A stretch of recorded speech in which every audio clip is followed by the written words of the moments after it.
Are we live? Yeah, we're live. I have a significant delay now that I'm back on fucking Chrome. It's a hell of a delay. That's right. Hi, everybody.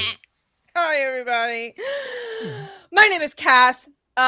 Where's Grim? Are you on my right? I can't tell. I'm in your corner. You're in my corner. Grim is here. We are your GMs for the evening, your tail slingers. Welcome to the finale episode of Knights of Magic and Mystery, our Sentai and Sensibility actual play from Polymorph Games. We are in the middle of the final fight. And in lieu of having a big old discussion about that, I'm just going to drop us right into intros, and we're going to popcorn around because I want to get you guys back into Grim's so kind and loving hands as soon as possible.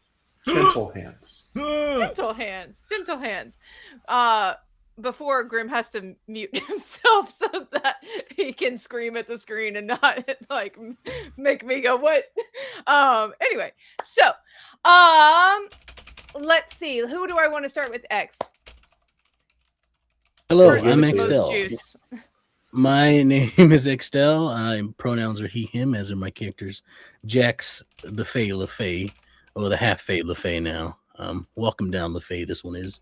And I'm ready to rumble. I'll pass it over to Kemma.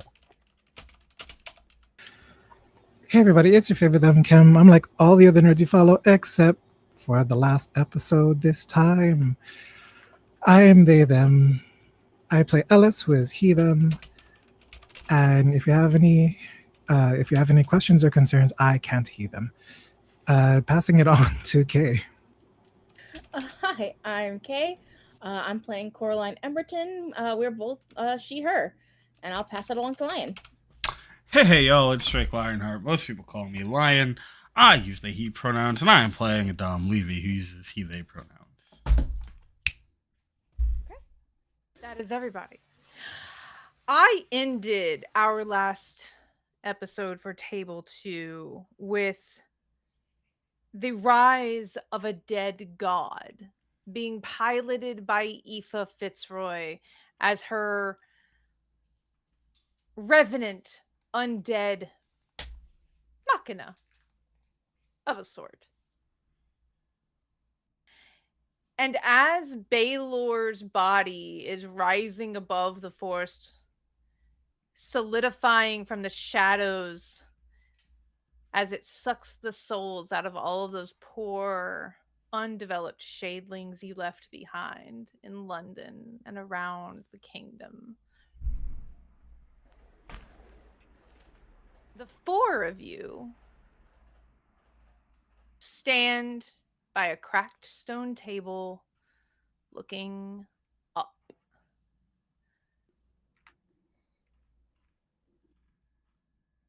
What is that?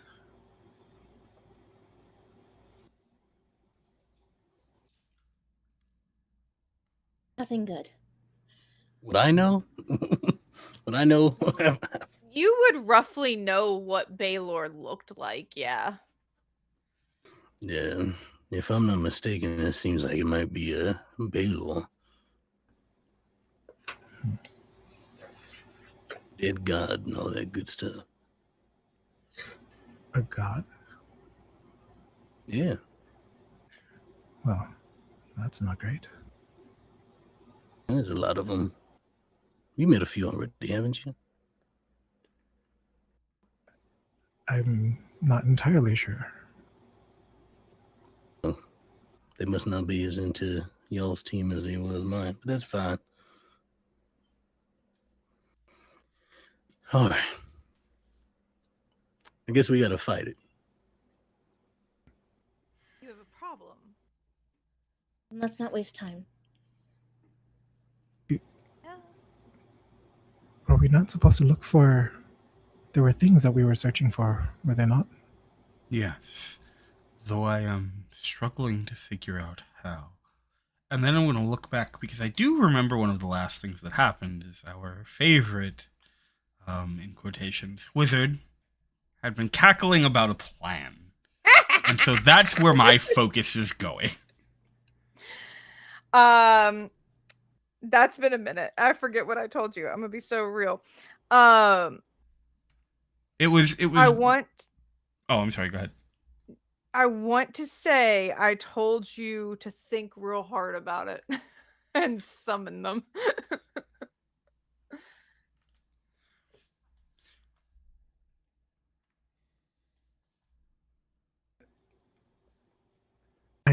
I'm sorry. I'm not from here. I don't understand what is happening.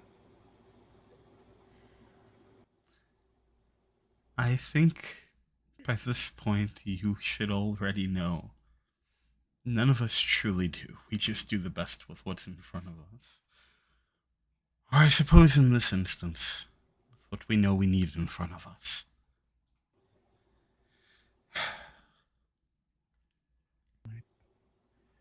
Did y'all just start today or something? Is that what's happening? No. However, we did immediately lose the most experienced of us. Oh, who's that? You.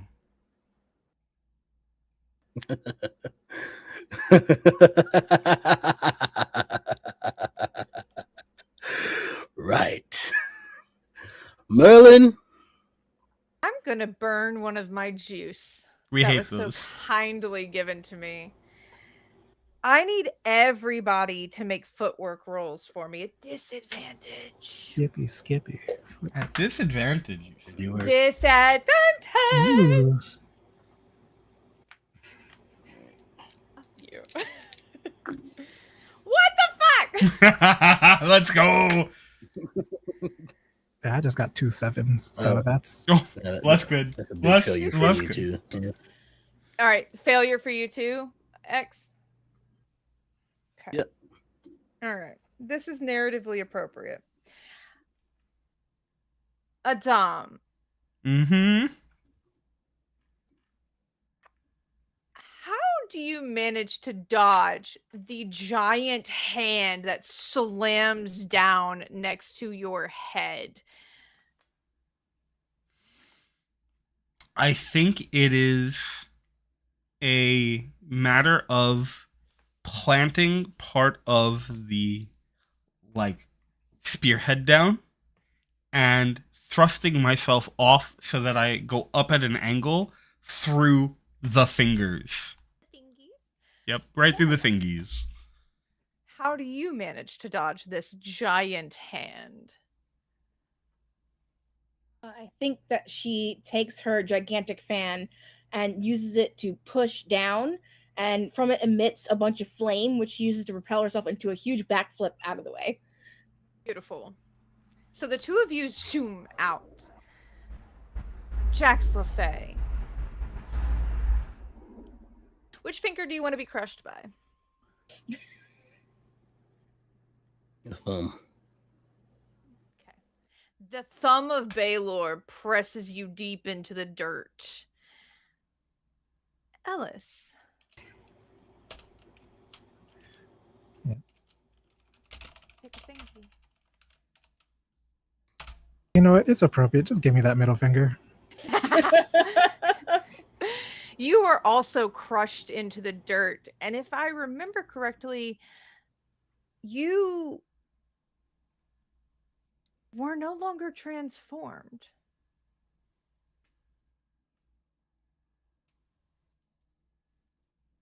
Yep. That is the case, yeah. So you are a little squishy right now. Yeah. Yeah. And you hear a voice in your ear. Right. That. You can't do that one again, kid. No, no. You're gonna die. We need to fix this. What do you need from me? I offered you power. I offered you your own power, but I get the feeling that if I go beat up this Mo, was that what it's calling itself? A Mo? If I go beat it up and just snatch some of its power for you, will that do? Because it's familiar for you.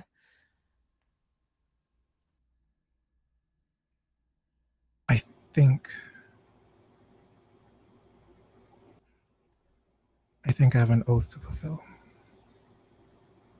You do? I can't speak with it on my own. However, you're here. I am.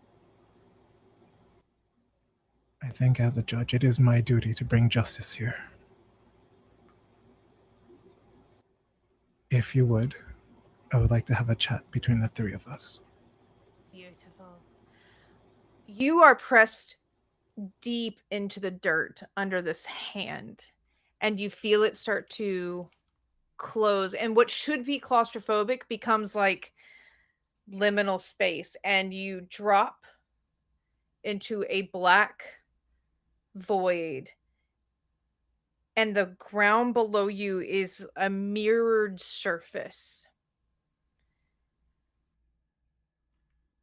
And as you land on it, it pings out like a drop of water hitting a pond and then settles. And coming to rest next to you is Katshi.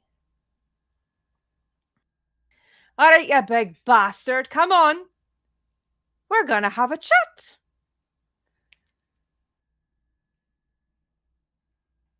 What is this thing's name? Do you know its name? I don't know its name. I just know that it is one of the great Mo'o. I don't know much about Mo'o. How do I insult it? And Katshi is looking around. I guess I'm going to play double duty here.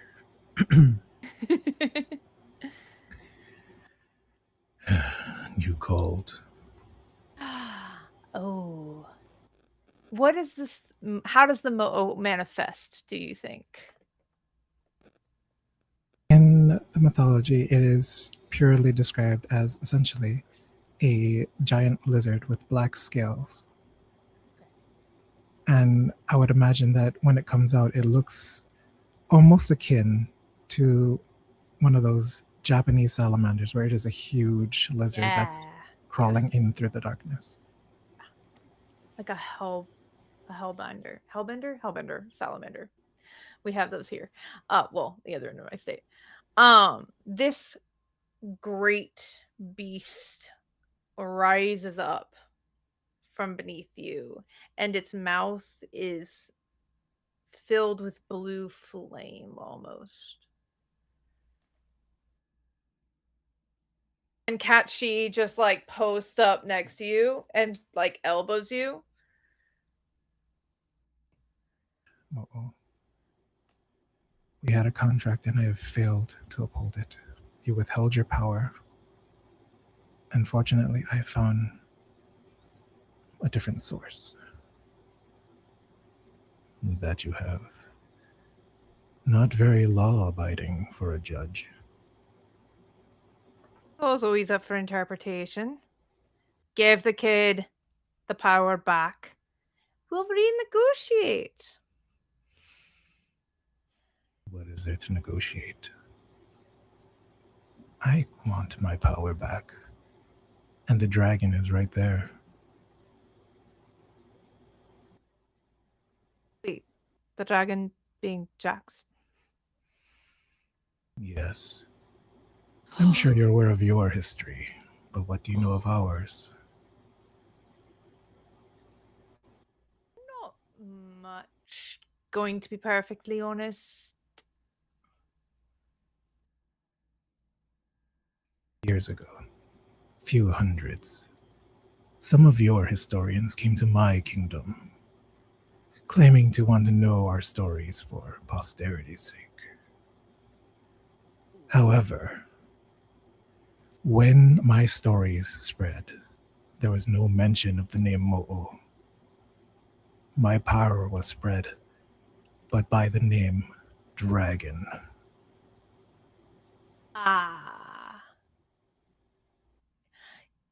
That sounds like a bit of mistranslation. We can fix that. We can. Because I sense it nearby. Which one? There's a couple of them nearby. Well, it once was a little bit weak, but now it is strong again. Mm-hmm. I think if I take some off the top, you'd never notice. Or I could just take all of it. Ooh, no. Because if you do that, the other one, his grandma, will find a way to rip you to shreds. Well, You don't have the upper hand here, Mo'o. that's the thing about our warriors. We never do, and yet somehow. Silence. We need to figure something out. I am currently dying. That's true.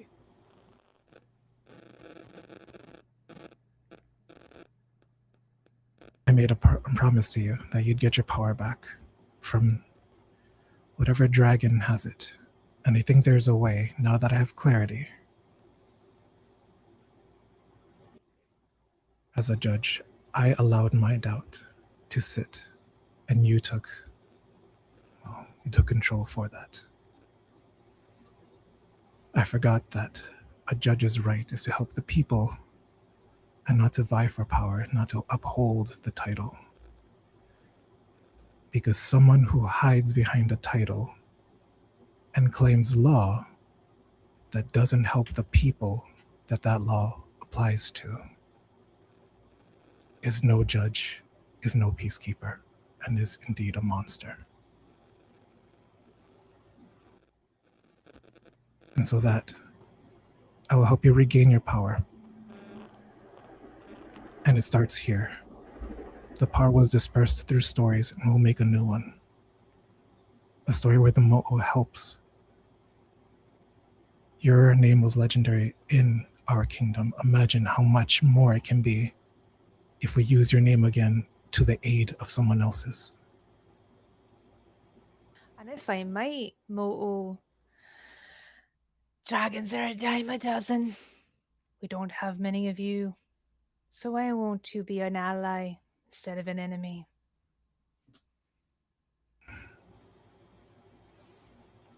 Amusing. Fine. We'll see how this plays out. Besides, who am I to argue with a judge? Alright, monarch, I'm here. But I'm not important. I'm not important. Okay, let's get you back up top. Let's go. And I assume that just The darkness melts away as this hand is pulled back. Jax, you feel the thumb lift from you and you sit up. And as you sit up, you see Ellis rise as if they were never knocked prone. What does Ellis look like transformed now? What do you say?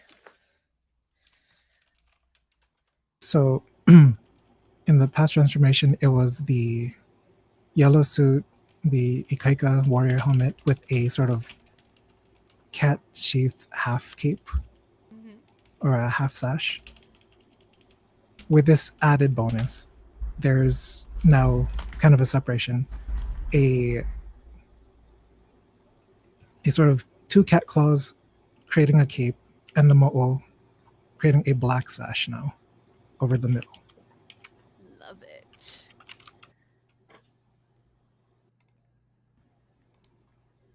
All three of you see Ellis rise in this new armor. And from on high, you hear a oh, are we all armored up now? Good. Everyone make footwork rolls for me again. Not at disadvantage. Just standard. 4. 4. I got my hero. Hey. What'd you get, Kay? 3. All right, so everybody passes. As a foot comes swinging through the trees, incorporeal, made of shadow, and as it gets closer, it solidifies into a great giant stone foot, and all of you dodge as it moves impossibly fast, wind ringing in your ears as it swipes past you. The fight is on. And you all are not in your mechs. You have not summoned the Colossus. What are you going to do about it? Jax had just laid back down into the sort of imprint that he was in. The Dodgers thing. Just no. Yeah. And then sits back up again and is like, all right. Are we ready now? We need to keep it distracted while the rest of us can try and get these objects. Find a way to bring them here. If we just get in and start fighting, we're not going to get anywhere. All right. So what I'm hearing is that at least one of us has to fight that thing by themselves, and the rest of y'all are going to find these things. 4 of us, I think 2 try and keep it busy while the other 2 work to bring them here. All right, Mr. New Diggs. You ready to fight a god? Very different dragon indeed. Hush, no. Let's focus up. If you're ready. I take out my morpher and I slam the gate open as both the Mo'o and a second mech that wasn't there prior pop out.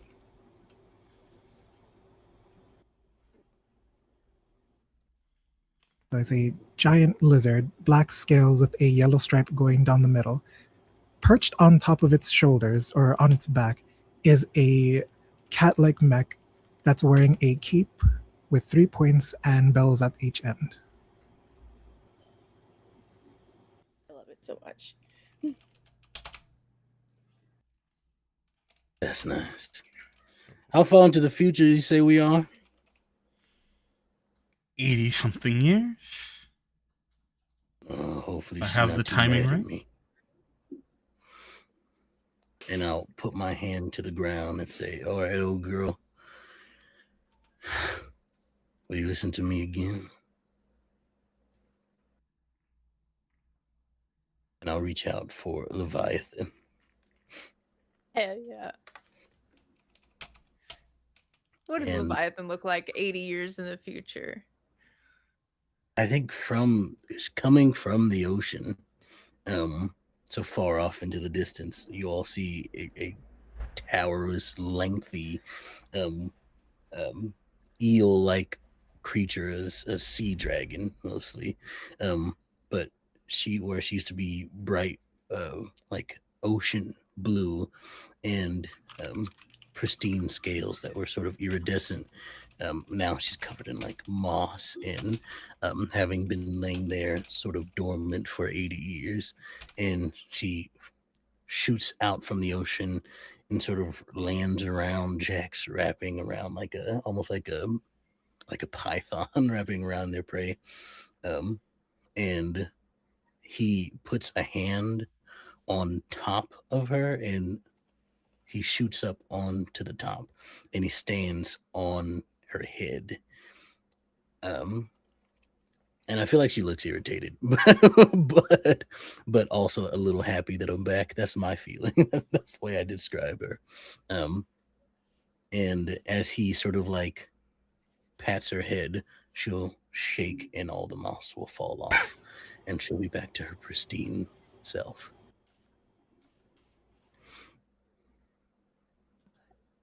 So the 2 of you are going to attack Aoife and Baylor, while Coraline and Adam start hunting for treasure? I think, Adam's gonna look over and go, Miss Emberton, I think we have a job to do. Let's do it well. I think best we start.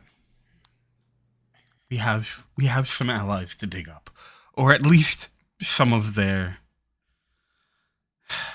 equipment. Alrighty. Remember what we're looking for again? A cauldron, I think.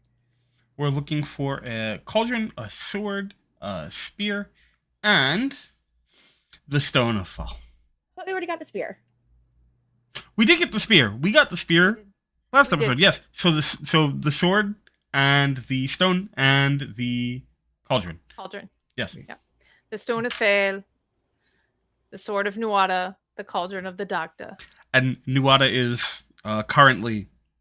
We got to start digging. We're gonna need to. We're gonna need to dig. Yeah. Yes. Any chance you're? Kima, you had a question. Oh. I remember the Sword of Nuada. Did that not transfer into our hands when we clashed with the twins? What I don't remember if we got the. Now that you say that, I don't remember if you guys got the spear or if you got the sword or. If So you got I got the both. spear fighting the twins, and then I think we also got the sword. Okay, so you did yours. Okay, you're 2 down. Great. Yeah. Great. Awesome. Yes. Already halfway there.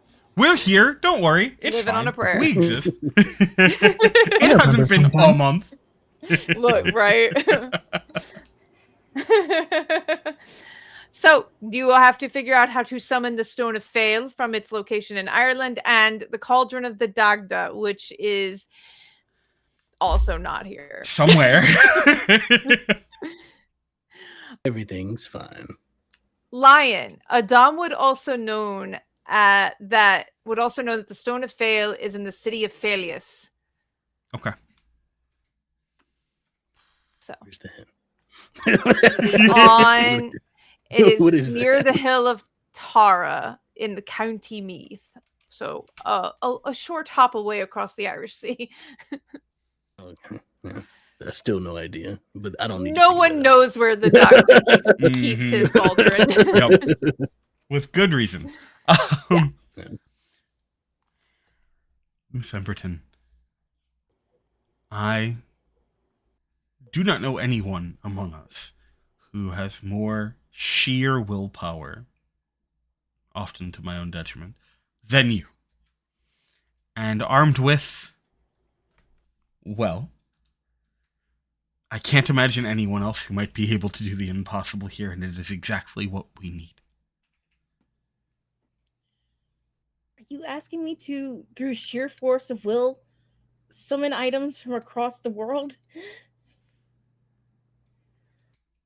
Unless you have an idea to take us to them. I don't suppose we have time to fly there. Would it help if I said I didn't believe you could do it? You often are successful when it comes to spiting me. Yes. Then I'm confident you have absolutely no chance at this. You can see, because the mask is open at the bottom now, like the helmet is no longer covering the mouth, there is that like big smirk. She like shoulders back. All right. I'm gonna hold my fan out in front of me and just try to reach out with the force of my will across the world and see if I can get these things to come to us. So, I will make a suggestion to you as your very kind GM who's only tried to squish you and kick you so far. So far. Okay. The Dagda is buried nearby. Ostensibly, you could draw on his magic to summon his cauldron. It might be easier to start with that one. Okay, so great. Let's go. You dig also that. have a sentient, like, magical object in your hands. You got options on which to help you. Tell me how you would like to summon a big old cauldron. Because, like, to be clear, this cauldron is like the size of the cauldron from Hocus Pocus. Okay, great. It is big. It is big. Can I assist or offer aid in this in any way? Absolutely, yes. If you offer aid, you two tell me a plan. You tell me what you would like to try. I'll tell you. I will narrate how it works, Well, and then the dice will decide if it does. on my end, I think it is exactly what I've proposed. I think I am trying to provide as much opportunity for Coraline to pull together as much spite as possible, just to prove that you can. Coraline, I have a question for you, my dear. How much do you trust Adam? Explicitly. And okay. That is a choice. So I when suppose you can make. feel Adam trying to rile you up, for lack of a better word, except that is exactly what Adam is doing. Yes. You feel Excalibur latch onto his willpower and start to funnel that into you. So that means this first roll will be an advantage. What are you going to try and do to get the Dogda's Cauldron? I want to reach out with my senses to find the similar power source that's under the ground and connect with that feeling in order to sort of help radar in on the cauldron. Okay.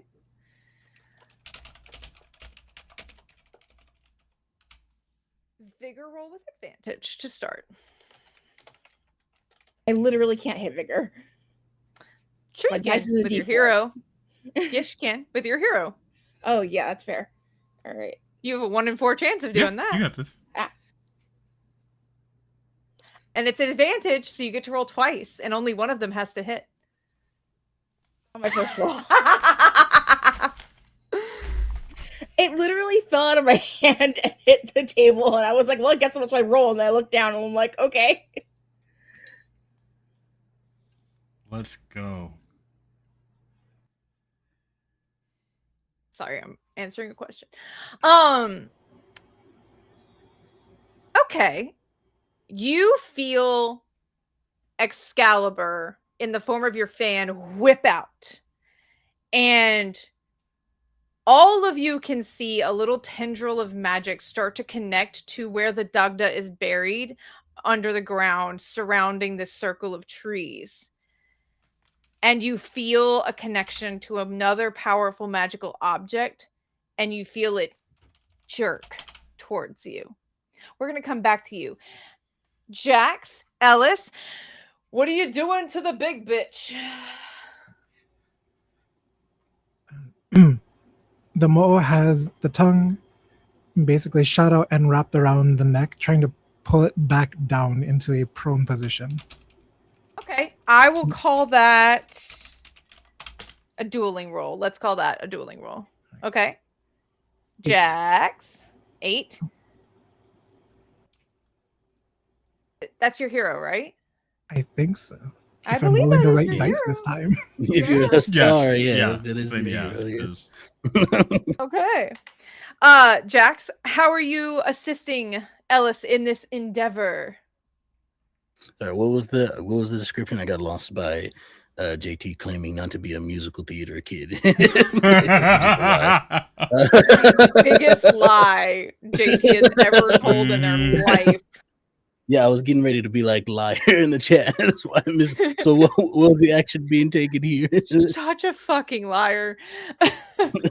Not even hearing getting called out live I've on seen screen. Let's go. video proving them a liar. Yeah. Yes. I believe Ellis is whipping out to try and drag Baylor to the ground. Oh, in which case then the Leviathan / Jax will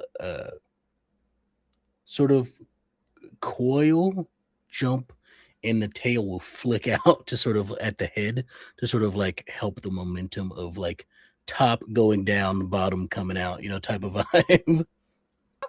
Okay. So you're like knock them. helping I the got helping you. the fall. Yeah. Yes. Giving momentum. Okay, dueling roll from you, please. Yeah. Flat. Wonderful. That's not gonna do it. I'm gonna use a juice on this. Of your very many.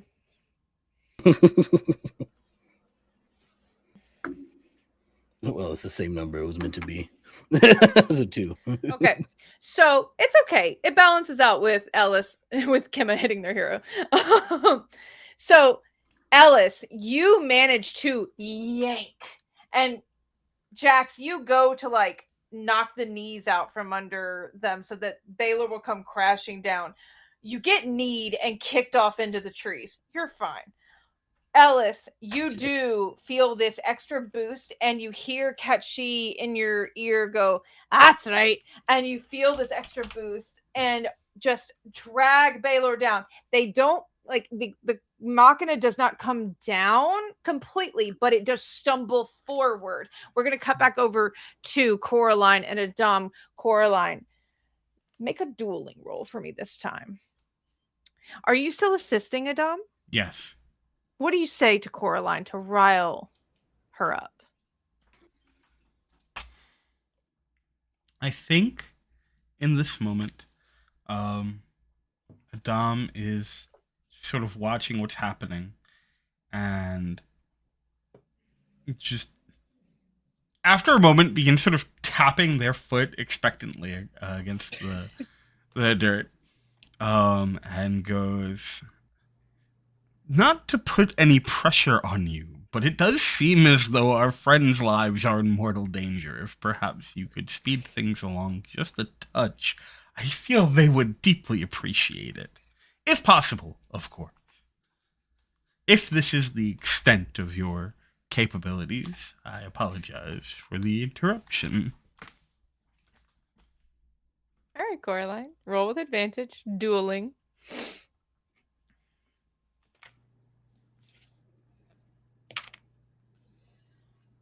That is my honor and a 2. Ooh. Okay. You can use a juice. That's true. I've got a lot of those. Yeah. And you can reroll one of the dice rolls. Okay.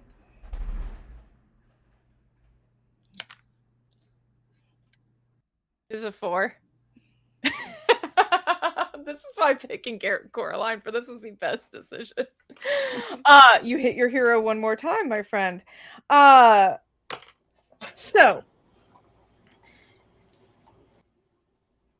rocketing through a split in time and space, and you both need to make a footwork roll for me to dodge the big pewter cauldron coming barreling out of nothingness towards you. That's a 3. Okay. Can I pull Dom out of the way with me just as a Sure. You pull Adam. Adam, what did you get on your footwork roll, my friend? My honor. Great. Coraline, what embarrassing situation does Adam end up in as you pull him out of the way? I think she like literally just grabs him by the back of his suit and yanks him back until he falls backward on his butt. And then she's just Nice. kind of standing over him and goes to the cauldron. If that'll is- do for you, my lord. Hovering in midair in front of you. As Adam is slowly getting back up and brushing off the dirt, I do believe the title is, at least for now, Knight Commander. But We're gonna go say what you're gonna say. But it's a good start.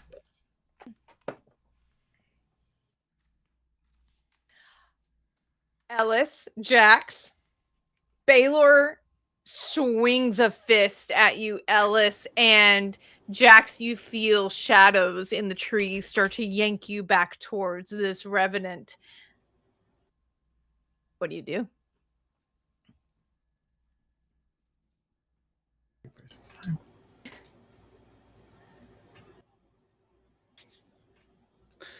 I will. They're trying to. So are they like? They're grabbing me? Is that what's happening? Yeah, shadows are wrapping around you, and like coalescing like a net, and are gonna yank you back towards Baylor through the trees, and you're gonna hit every tree on the way back.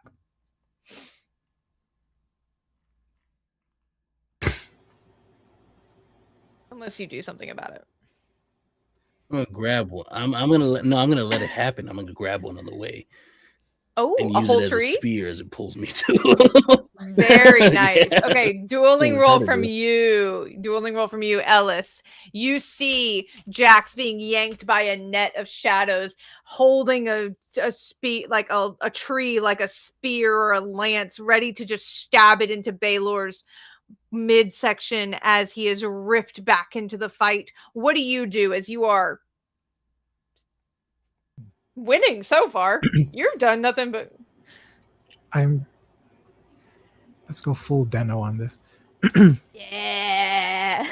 Let's go. Alice in the Machina. We need to assist.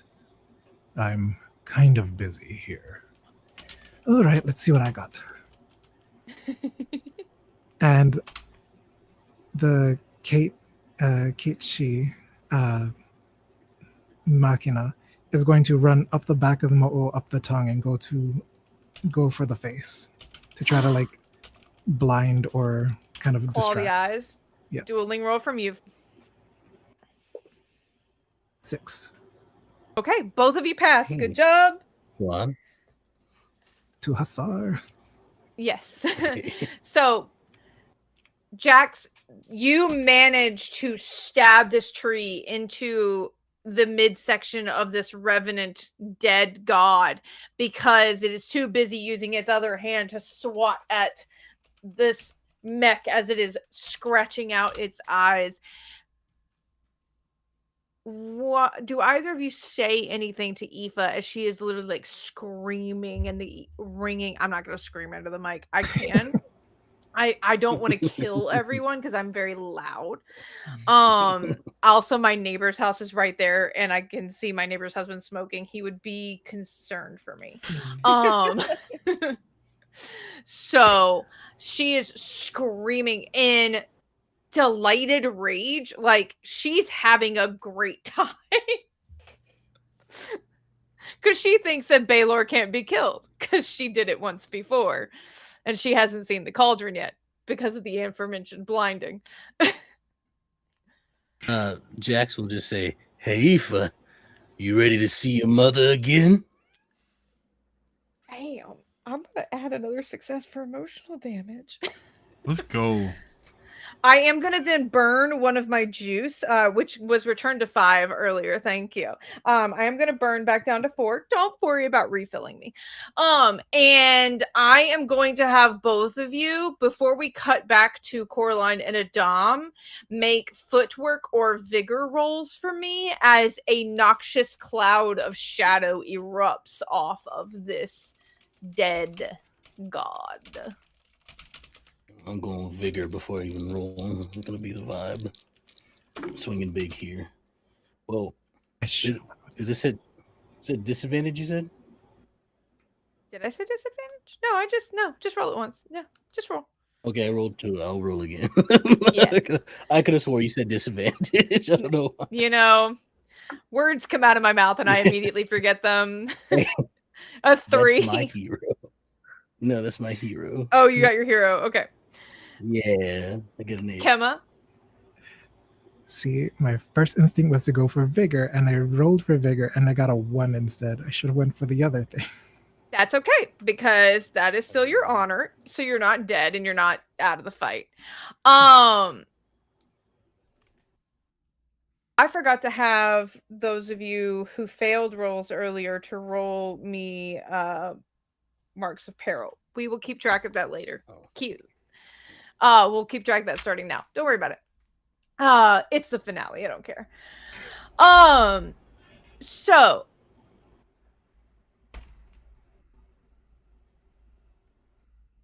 both of you pass.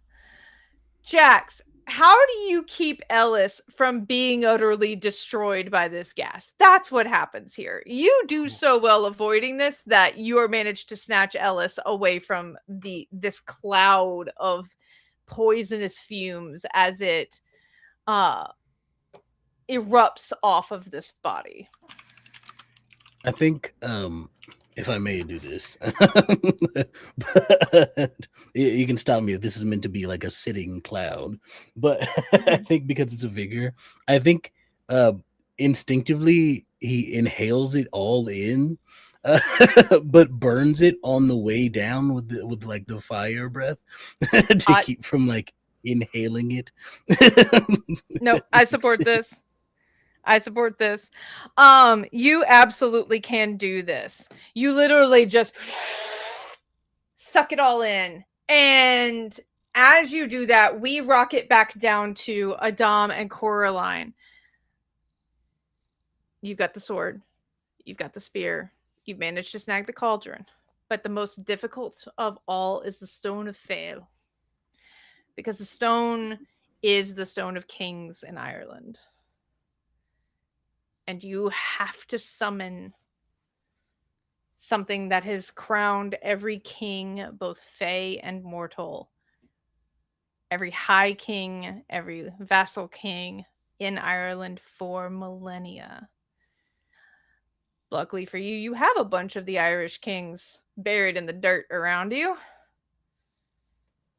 How are you going to summon the stone this time? Do we remember where any of these guys are buried? Yeah. Great.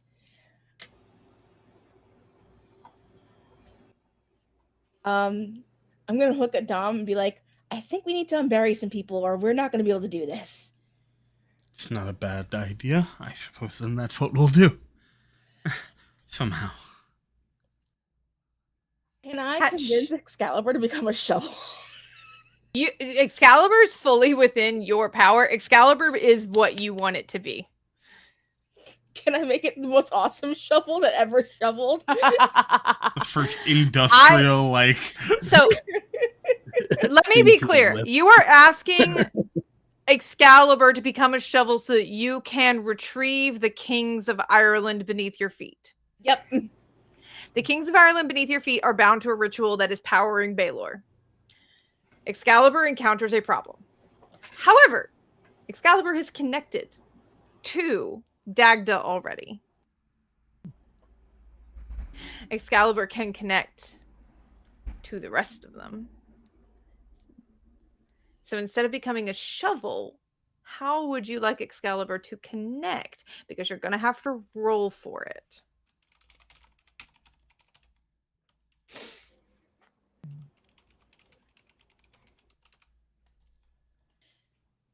Can I essentially make it into a multi-ribboned dancing ribbon where the ribbons slide beneath the earth and connect magically?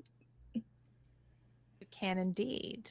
Why don't we call that a dueling roll since you were fighting against Aoife's spell work that was laid 80 years ago and has had so much time to mature? I believe in you. Okay. Flat roll.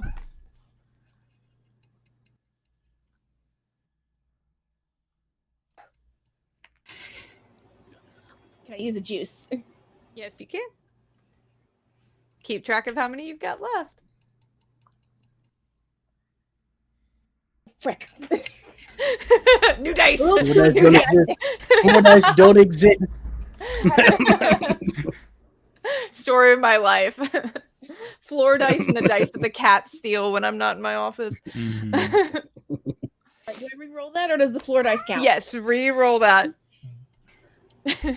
You gotta pick a spot, buddy. 4. Let's Beautiful. go.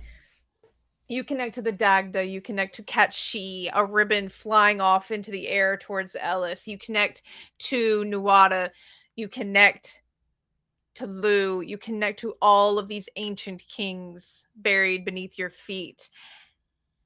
And now you have to roll, and Adam will choose to help you in his way.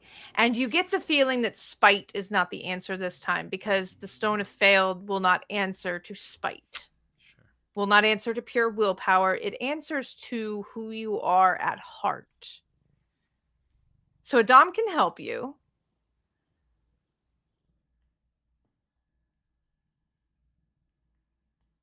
How are you helping, Adam?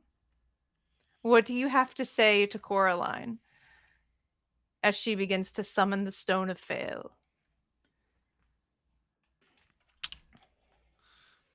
I think it is prudent to mention that of the lot of us, you ended up with that.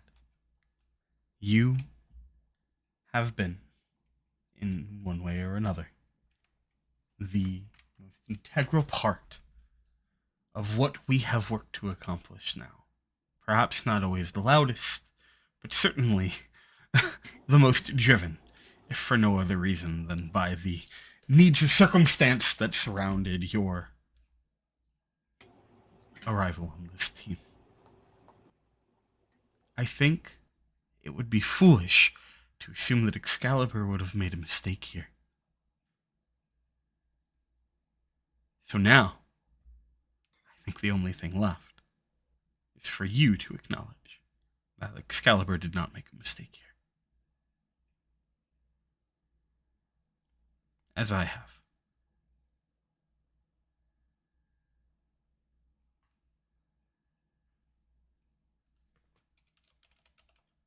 Thank you. I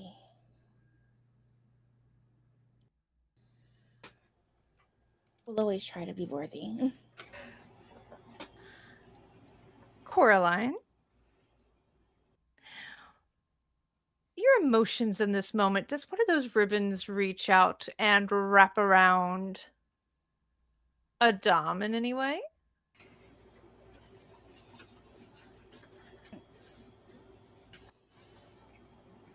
I think so. I think that it wraps around both of them.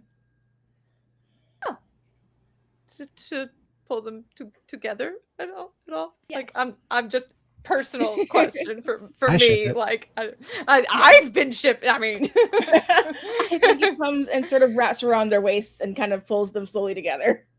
cool. As this happens, you get advantage on this roll. This is an etiquette roll.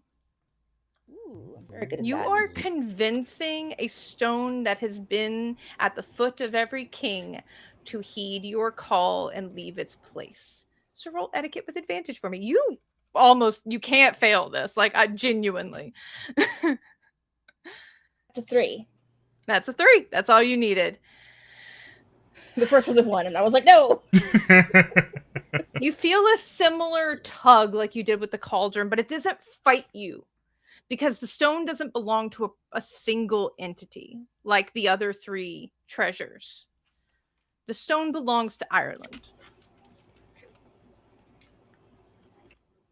And you feel a tug, and you realize that the stone is going to help you, but that the stone cannot leave, because if it left, Ireland would fall.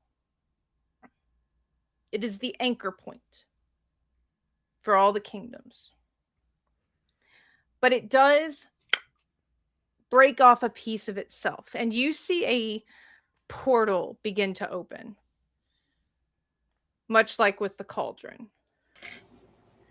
But instead of a fragment of a stone coming through in the shape of a weapon, you see a figure step through, as you have summoned something that serves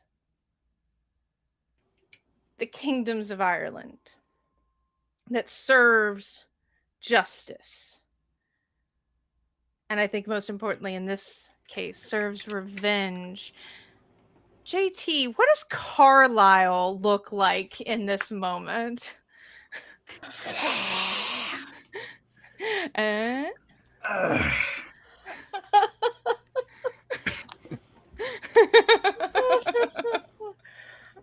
Ratty white hair, a white eye patch, and a black torn frill shirt.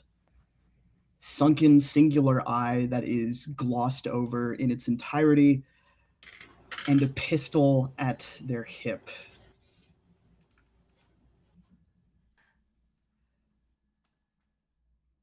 Drip never stops.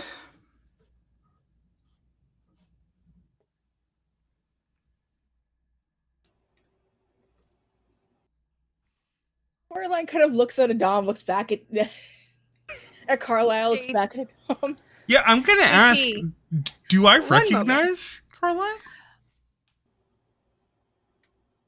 Perhaps. Yes, you do.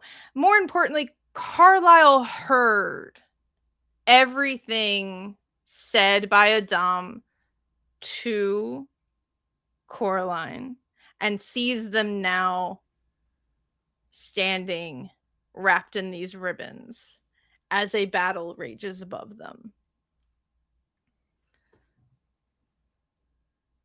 I know you. You're not Chin and Alice. I've heard of them too. And there is a quick glance back, but it dies about halfway. And then there's the snap back. No. Why would we be? I just assumed a speech that sappy had to come from him. Somehow I can't help but take that as a bit of a compliment. No, I think I killed him. No, that can't be right. Well, that's not a story I've heard. How are you? And again, there is the glance back, and it stops. Why are you here? I think Carlisle takes the gun out and just sort of flips it in their hand and empties the chamber, and looks through the whalers.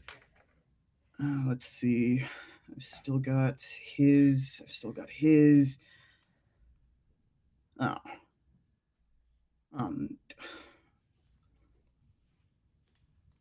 It's Aoife, isn't it? She's here. She's up there somewhere. You hear a cackle above you. And Adam, as you hear that cackle, you also have this weird memory populate where Carlisle did kill Chin Huang. Didn't he?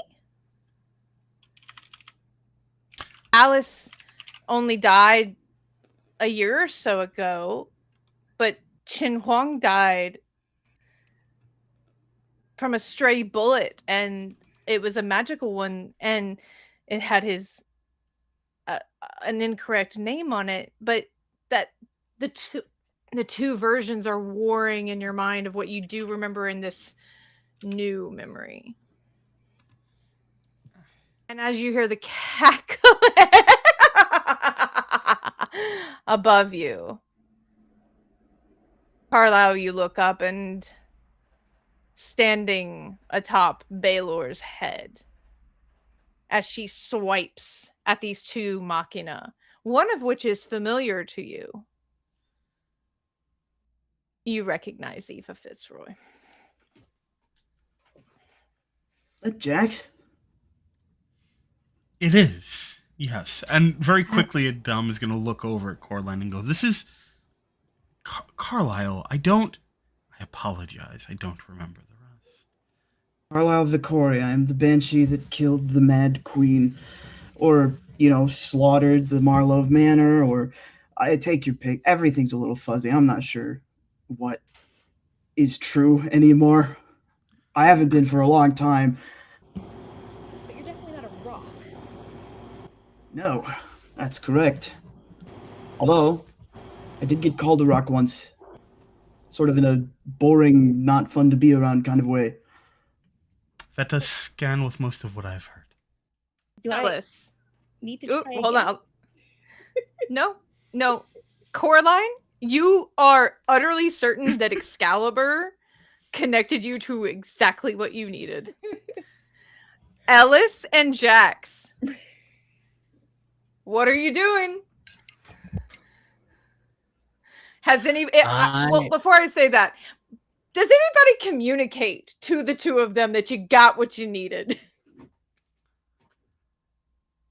Dom definitely hasn't yet because I think there's a lot of processing going on, especially Gotcha. with my memory changing. Yeah.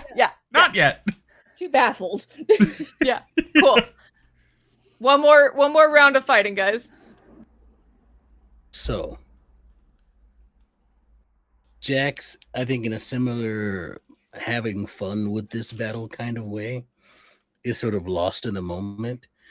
Eyes go wide, the glowing purple happens, and what he's going to try to do is, now that I've got this, there's this tree spear through the body of Baylor, and Aoife standing atop, I'm going to try to jump onto the tree and then run up to her, and then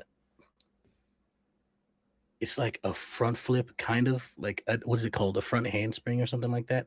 And I'm gonna try to wrap my legs around her head and then throw her off throw her off the top of Baylor. Are you fully like hitting her with a Frankensteiner? Is that what is happening here?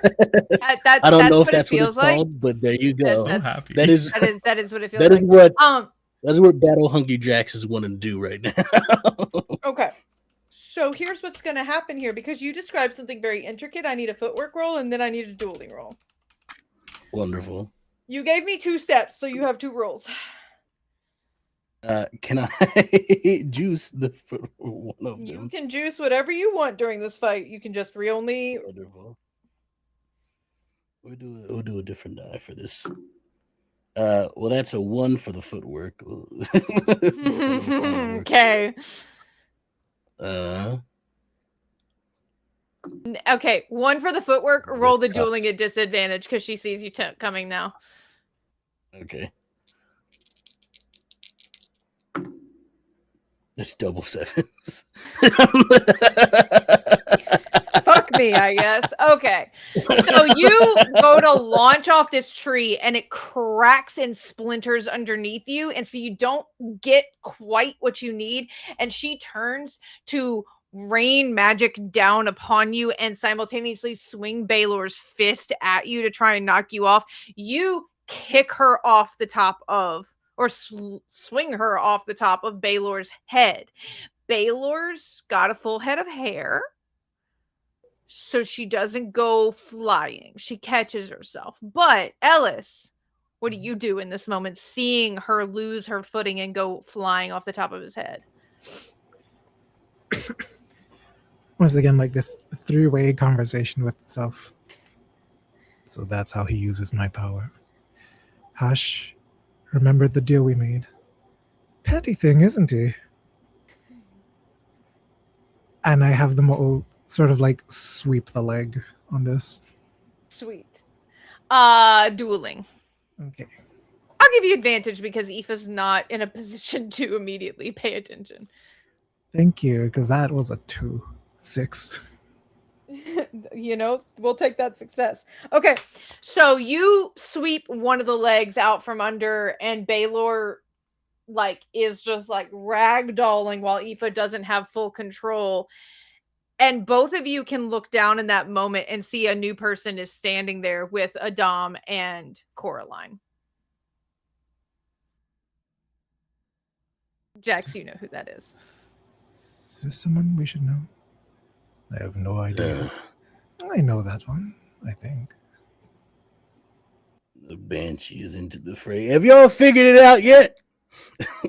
That's what he yells out. And there's just that look towards Coraline because, as far as the Dom knows, the answer is no. Because I don't know what the fuck this is. Yes, somehow. I don't know why, but apparently he's a rock. That's, again, not true. If Excalibur deems you a rock, I suppose you'll do. Let's just hope we don't have to bury the sword in you. Ooh. That would be fine. Based on the stories, that sounds exactly like the response you would have, yes. And I What are y'all suppose it is... saying? Yelling from the other side of the. Why am I here, Jax?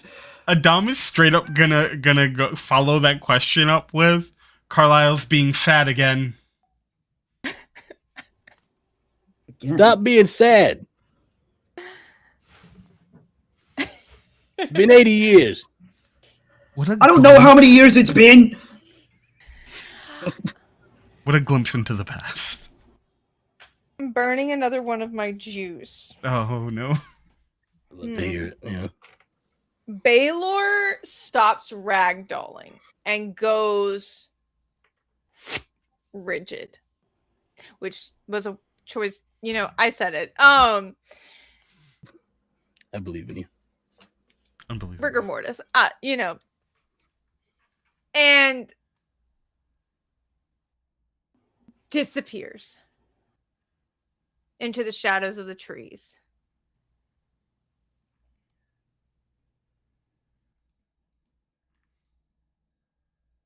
And Aoife's nowhere in sight either. You have a momentary lull in this fight to come up with a plan. And I will put a timer on you. Hop off Leviathan. Coraline's gonna unwind all the ribbon. Hello, you look old. Yeah, no, like it's... I don't know how to explain it, but everything that I remember is wrong. What do you remember? Well, we only got... Perhaps we have this conversation another time. Okay, so we have the rock, and she points at Carlisle, and the sword and the spear and this cauldron. Now what?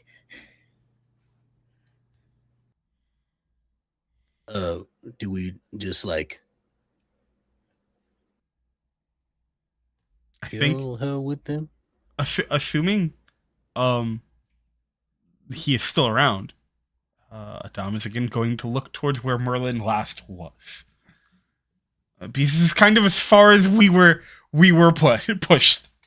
Merlin is literally like leaning in a tree, having a snack, watching everything. He could help. You do realize the fate of virtually every piece of existence is at stake here, yes? Are you trying to You're reason doing with great. I recognize my folly now, yes. You're doing so good. What do you need me for? Can you please just tell us what we need to do next with these items now that we have them? Well, I could. It would be greatly appreciated. Maybe. How many items are there? 4. There's 4 of us. Wait. Uh-huh. Do you count? I assume as the Rock, Carlisle would count as well. And again, we'll look over at Coraline for confirmation. The Rock. Excalibur says he's a rock. Oh, he's a rock, all right. Thanks, Merlin. A rock of potential. Not true. No, you Yeah, are, I've been because described as a rock you before, changed everything. Well, actually, Jax, you changed everything. You just don't know it yet. You will in a minute. The stone is eternal. Is the rock on which Everything rests. The stone needs to go to Jax. Figure it out from there. Look, it might have been on a table back in the day, but I mean, you're kind of old now. That's not really my vibe. You were old when you disappeared on us, so I don't want to hear it.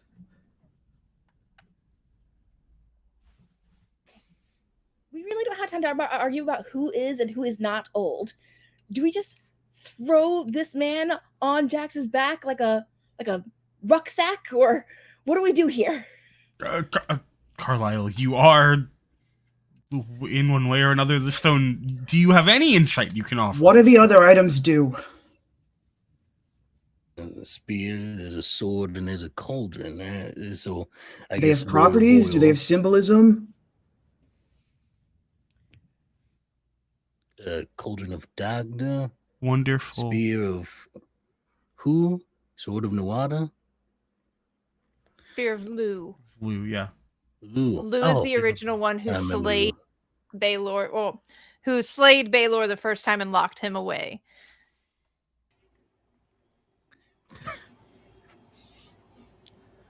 I'm at a loss. Y'all are the small ones.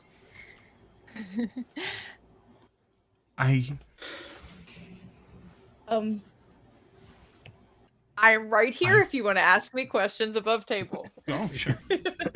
Right. Yeah. Questions above table. All right. What? I like the idea that while this is happening, there's a giant lizard machina and a small cat machina just being thrown around in the background. yeah. Fully rugged up. They're just Wonderful. Everything's fine. Okay, so are these supposed to what's the word? Like match up with our characters as individuals? Is that what this is about? yes. In which case I think it makes sense for the spear to go to Adam, the sword to go to don't shrug at me like that. Please. The sword to go to Ellis, probably. Okay. The cauldron.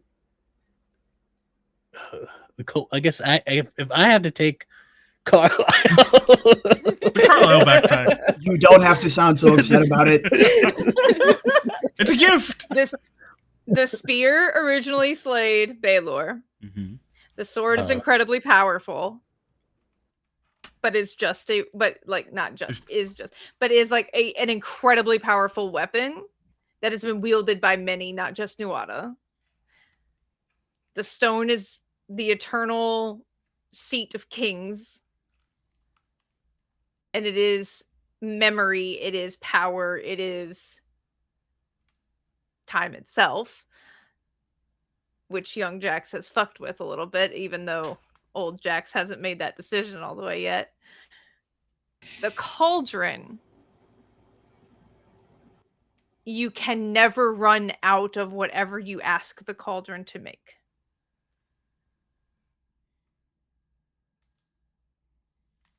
So any weapon dipped into the cauldron can be coated in whatever poison, whatever you ask the cauldron to make, it never ends until you ask it to make another thing. It's like a cornucopia. It is a cauldron of plenty. Okay?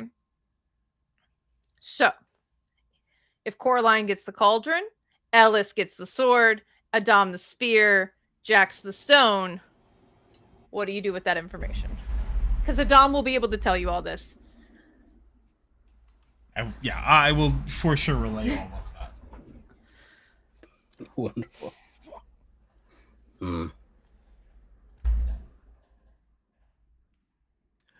Okay, if that's the case, then what if it's like we coat the sword in something from the cauldron to mortally wound old God over there, right? The spear kills him because it kills him before, right? And then we lock him out of time. It's We not make it so that it happens forever, that he's dead forever. to be reasonable. It does seem like it's something that makes sense. Aoife is here because of some plan that has spanned all of this time, and perhaps these can be more representative than literal and can be channeled through our machina. We can bring them together in doing so. And with a single strike, we can end this. Or at least this part of it.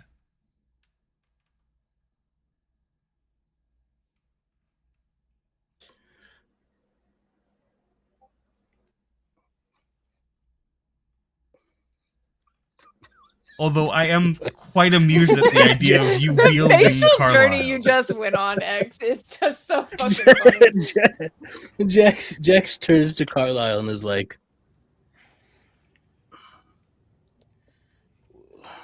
so we have to combine. Just tell me what you need me to do. Okay. Might I All make right, a suggestion? Thank you. Because your timer is running out. I did put you on a timer. You can do all of these things in your fucking Colossus. So maybe we put that start out there. Yeah. I did put that out there. Look, Jax is about to ask Carlisle if they can become a machina. And if they let me inside, then let me My inside. God. No. Here's the fun part. Carlisle cannot summon a machina. Carlisle is a weapon, though. All right, Now it's Carlisle, Soul you Eater. and me. I haven't needed a machina for, Can you turn into a giant gun, maybe? No. I mean, Okay, well, you I just don't get think it so. Do you want me to? I'll try. Carlisle's just gonna pick up the cauldron with both hands like this. like this cauldron, like Coraline, like it, like you're not like you're in your suit, and so it's a little easier. But like it's bigger than you. It's Y'all massive. have to summon y'all machinas. No, I'm just gonna lean over to Coraline and just go, I regret that we have things to do, because I think I could watch this interaction for hours. Are you summoning? Yes. Yes. Okay. I might need someone to help me get this into my bird. As you say that, it like dissolves in a golden light and you feel it absorb into you. Never mind. You are the machina now. All right, Leviathan, Carlisle, you with me. I'll grab Carlisle by the coat. Jump up. No, that's all I heard was I'm the captain now. I hope everyone's having fun watching us like circle peg the square hole for like. I'm having a delightful time, even though I'm looking at the time and going, we got to go to break soon. So, We're summoning the phoenix and we're getting in it with our golden heart cauldron now. what does this Colossus look like now that you don't have old Jax?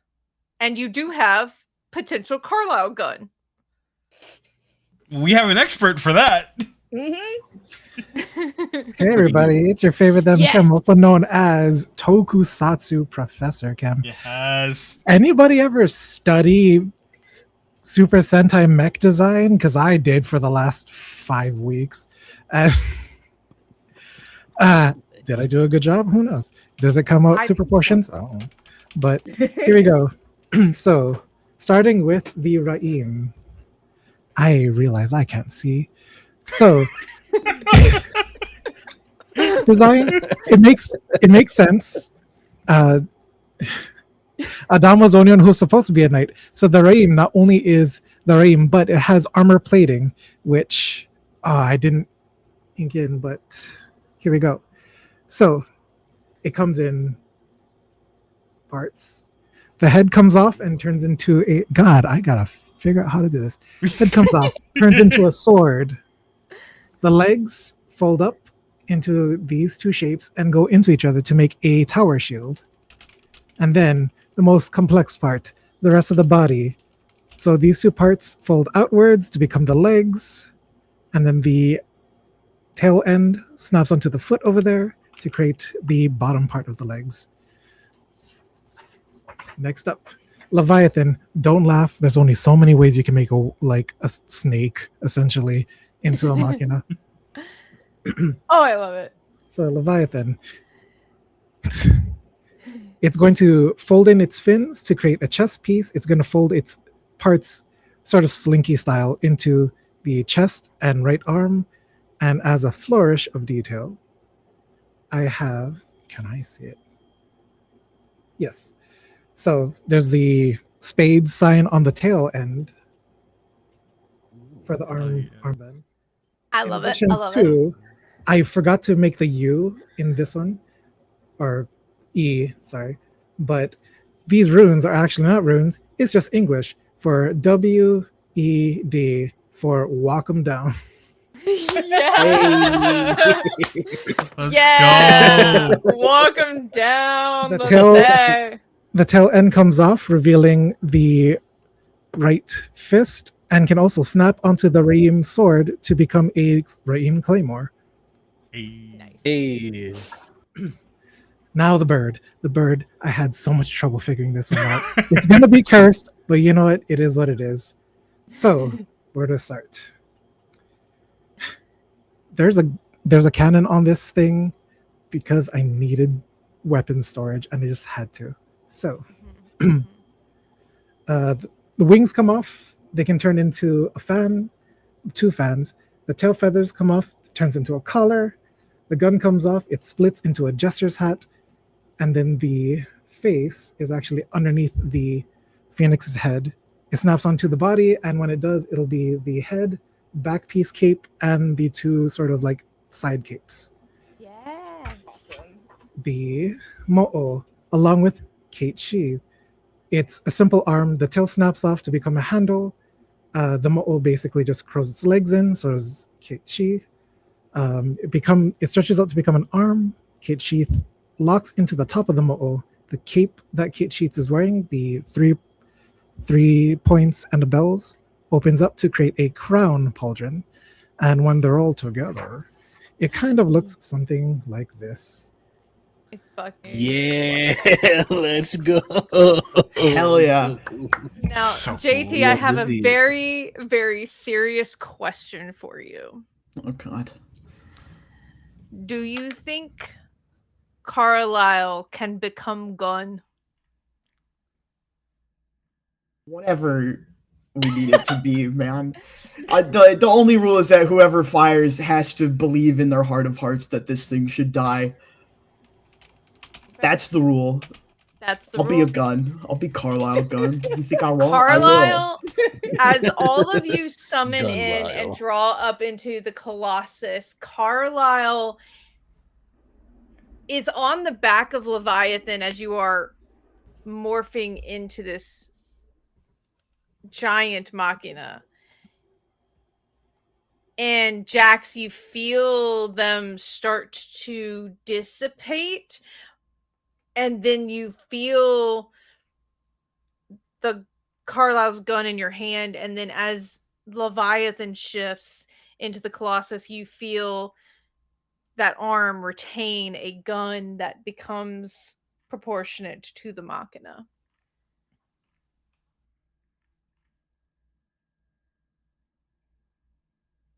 Oh. Carlisle, you in there? Yeah. Oh, this is weird.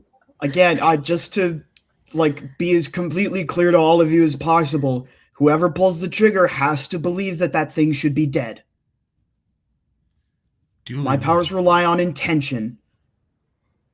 You best believe they will be dead. I will let you know you need 13 successes very quickly to win this fight. Hitting your hero counts as double successes. Nice. So, tell me what you do, my friends. Because as soon as you knock her down, we're going to break.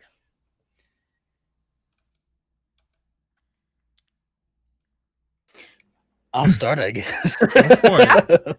Listen, this Why is don't you do that? this is the personal one for you. I mean, go for it.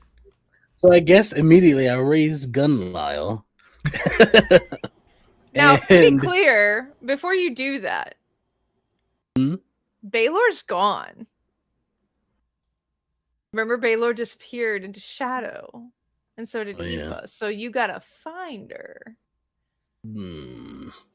But you raise the gun, and Carlisle, you instinctively point out in front of you.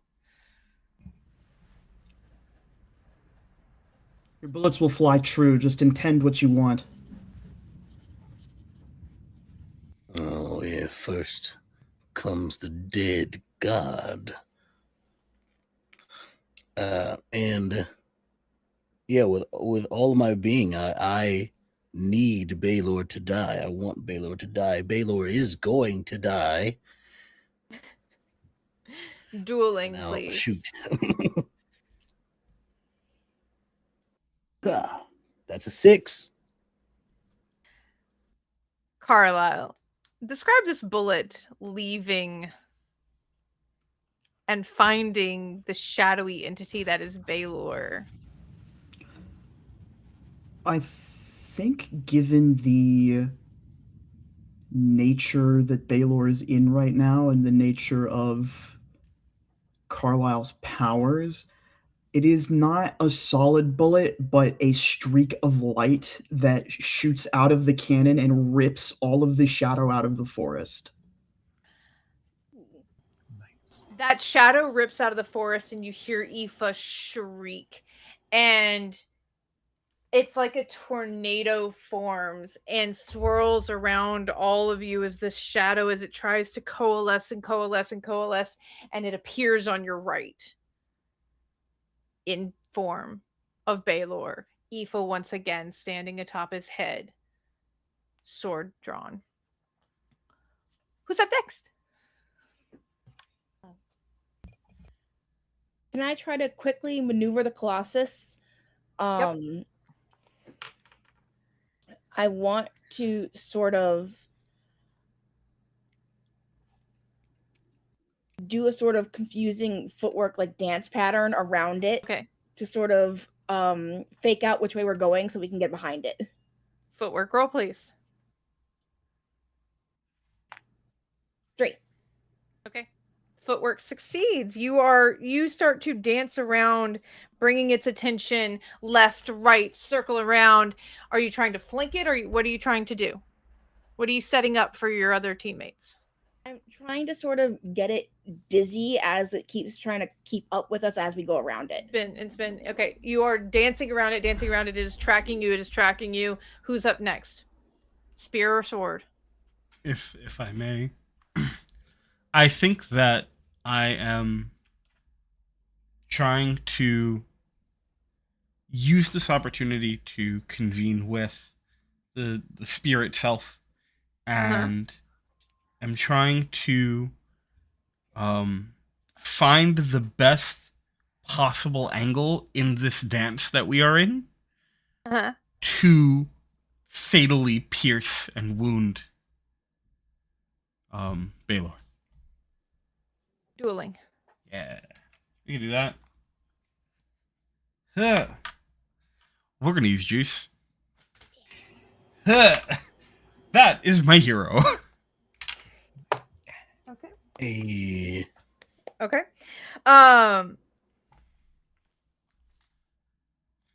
Kemma, what does Ellis do? before I say what Baylor does.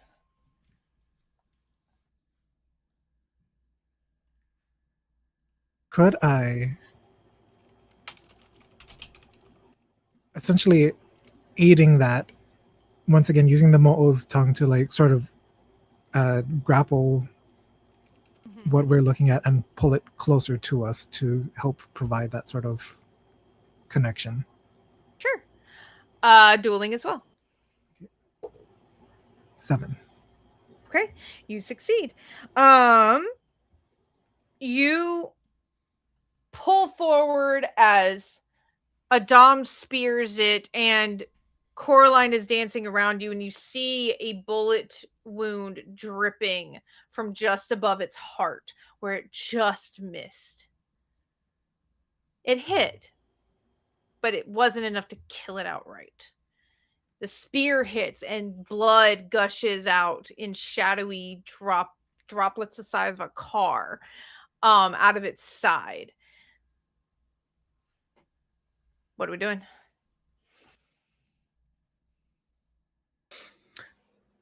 Once more, Vicori, and I'll the gun will drop from the other hand to to the opposite one, and from underneath, right underneath the solar plexus, fire again. Oh, okay. Dueling, please. I will give you advantage on that since you're point blank. Thank you. Well, that is a 6 and a 1, so it's a 6. It is, but that's all you needed. Let's go. So, you fire another bullet. Is this another streak of light this time, Carlisle? Since Baylor has taken more physical form, I think it is. It's like the massive whaler we used in our finale. It's just a big cannonball, and it is a like a sound barrier breaking shriek out of the cannon. And it is incredibly loud, even inside your Colossus. Who's up next?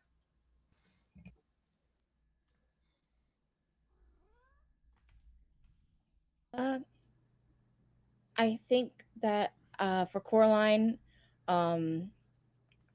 we are trying to make use of the things that we've been given. So she wants to try to connect with the cauldron. It can create an infinite supply of anything, right? Whatever you ask of it. Food, drink, poison. Great. This thing is a dead god. So I think I would like to ask the cauldron to provide a cosmic energy to coat the weapons that we're using. Because I figured that's what would poison a dead god. Okay. I'm going to modify that a little and say you ask it to give pure life energy in the face of death. Okay. How does that sound? Yeah? Yeah. Okay. Etiquette. You're talking to another sentient magical object. But you can't fail this roll. That's my honor. Unless I can juice that. I mean, you guys might as well burn them. You have so many. That is a 3. Okay, you got it. And you all feel, Carlisle, even you who are mostly not alive, feel life suffuse into every crack of the Colossus, and the Colossus begins to glow a soft white. And like it pulses into like a prismatic color in direct contrast to this shattery ichor that is making up Baylor's body, that is like an oil slick. You are the light reverse of that. You are a prism. Good job. Any more weapon attacks for this round will have advantage, but as you do that, Baylor recoils, and I'm going to burn another juice. And I need everyone or one of you to make a vigor roll for the Colossus to not be knocked asunder by a double-fisted blow to the chest. So You said all of you one can us? roll, Oh, I or got you. you can nominate one person. Because if all of you roll, none of you can use juice. But if one person rolls, they can use juice. I think one person's the answer here. My Okay, well, vote's here's gonna be for Coraline. I also think this because you're most likely to hit your hero. Yes. Also, you have Excalibur. Mm. I mean, Yeah. I thought Excalibur doesn't let me roll twice for this. Also, Technically, dice wise, Kima or I would be the mechanically best one, but I feel like actual best one is indeed Coraline. Narrative is way better than mechanics. I would have to roll my hero. I have a 1 in 4 chance of doing that. yep. I believe in So you. hit it. Yeah. Are you rolling? Why am I the person doing Yeah, I mean, this? you don't have Sounds to. like you're doing. listen, Sounds like you're One doing. of my 25% is a lot for better than narrative the other purposes. dice.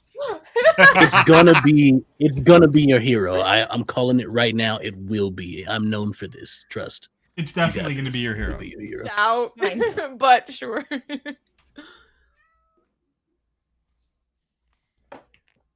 Son of a bitch! How did you do that? That's what happens when I you have a pretty believe. good track record. I literally have called people's natural 20s on multiple occasions before. Coraline, you connect with the cauldron. This light, this power suffuses the mech. And then you feel the double impact of pure death hit the chest of this mech just below where you and your team are sitting. How do you keep them together in this moment? What do you say to make everybody steel themselves to keep the power locking you all together? What do I say? Oh my gosh. Well- Okay.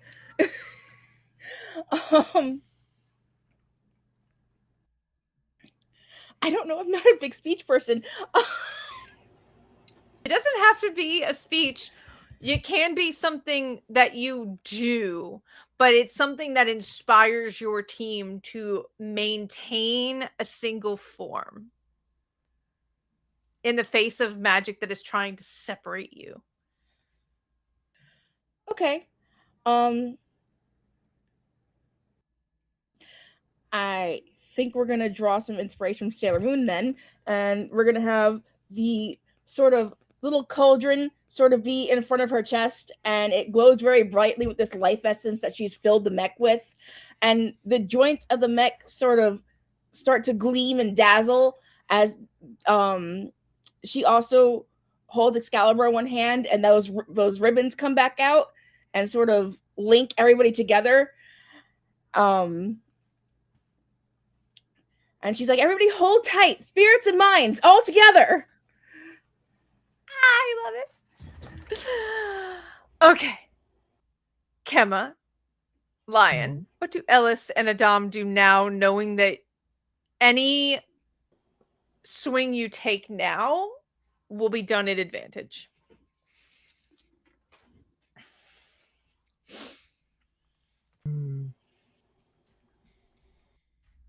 I'm not feeling very confident in my roles.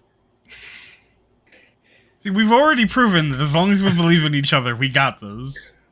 I can So- tell you only need 4 more successes. So, I mean, if both of you hit your hero, it's done. Believe in the us that believe in you. Right. In that Got case, this. Ellis hears hearts and minds together.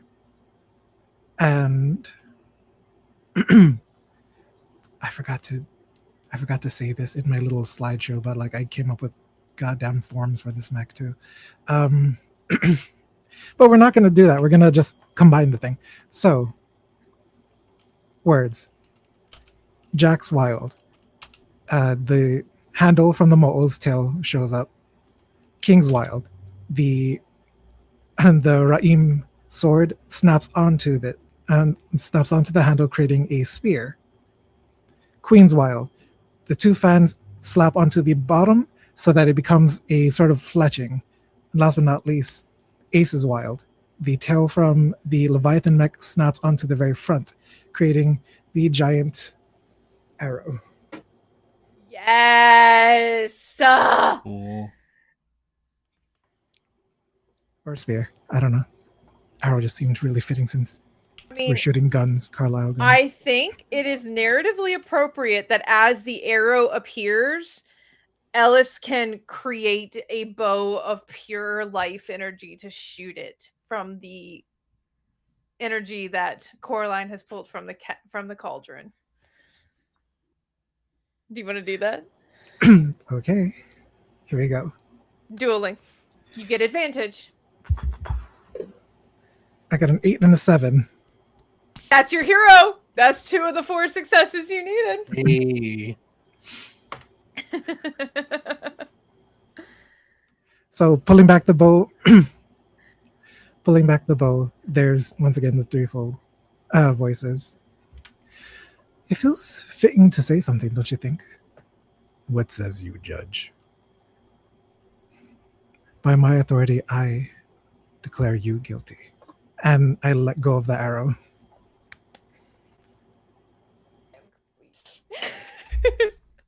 You Iconic. let go of the arrow and it spears into Baylor and he begins to rock back.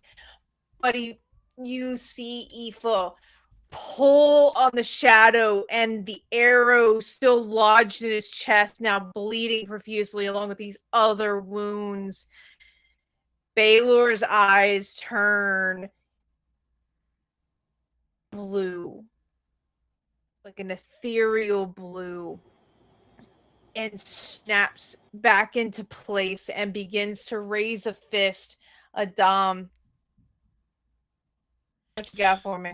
So, since we seem to be leaning into some of these wonderful archetypal genres, and we've already kind of touched on it already, I think we're going to see if we can try and close this out.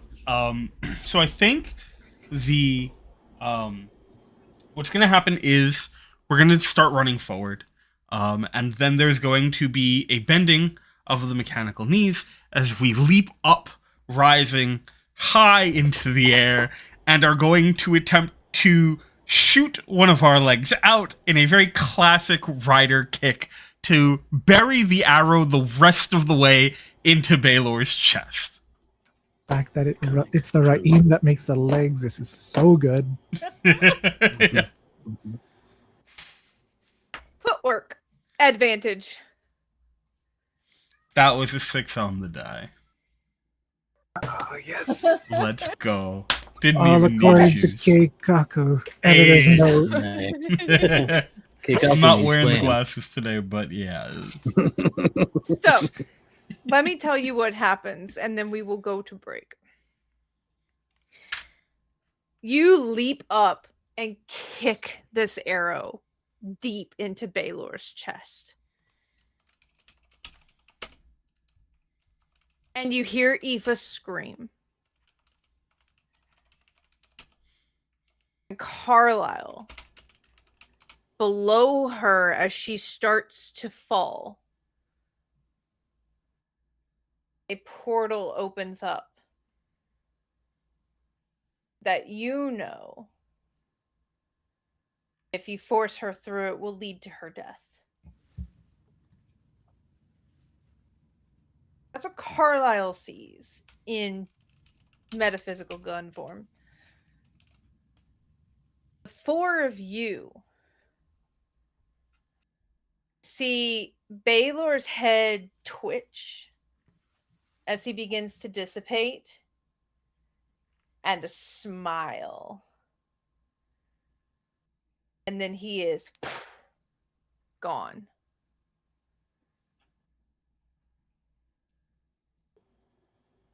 And Aoife is falling towards this portal. Jax, you came through a portal just like this. And you know in this moment you could go back. But your children are here. You found them. And you know that Maximoff has been keeping them as safe as he can. But you don't know what the past holds for them. let you know that they got to this point. So do you go back or do you stay?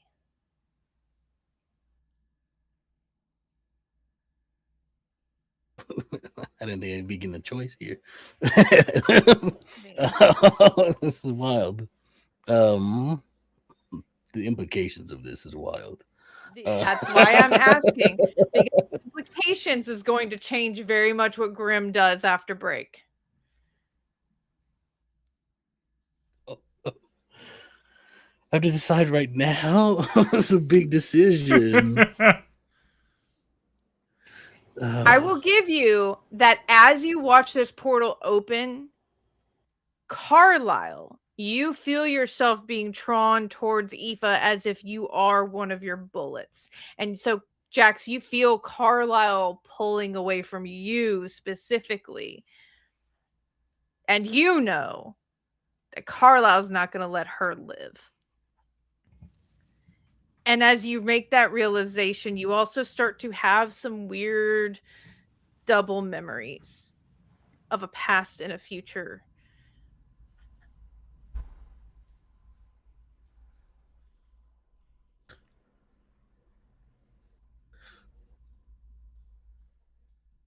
I think there's a moment where the mech opens up and he looks to everyone. He's like, "Looks like I'll be going back now, y'all." And he falls forward. But I think Young Jax operates on instinct a lot. And sometimes his body reacts before he can even think about it. And I think his arm catches onto the side of the mech or onto the platform where he's just standing on without realizing it and misses his chance to go back. I think even better, your arm reaches up to instinctually catch yourself and stay in this moment. And you feel a cat paw hold you fast. Carlisle. Hi. You follow Aoife down a streak of light, forcing her into a past where you know she is going to die. But you streak through your own memories. The memories of the Carlisle who killed Chin, the memories of the Carlisle who became frozen in a moment where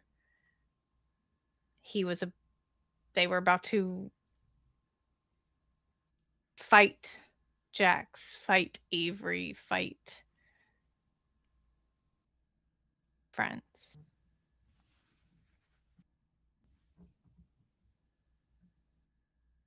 And you know if you follow Aoife through, you can't save Chin. But you can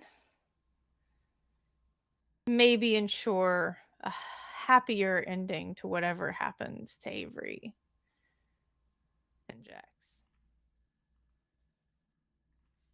Close a little bit of the paradox that Charles created, that you created when you killed his entire family.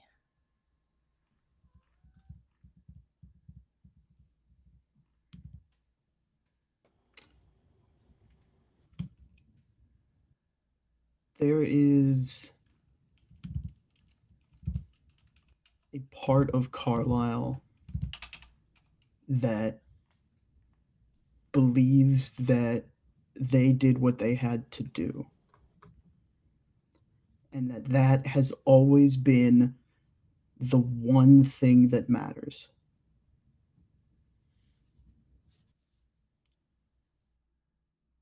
They are, after all, a banshee, and a banshee's justice is rarely fair. You follow Aoife through, and history continues as it happened at table 1. And the 3 of you remaining feel your memories change. Well, two of you do. Because now you grew up with stories of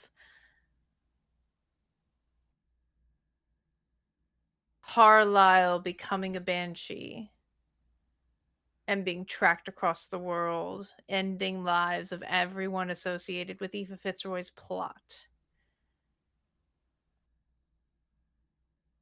Ending in a massacre at a house in New York of an innocent family.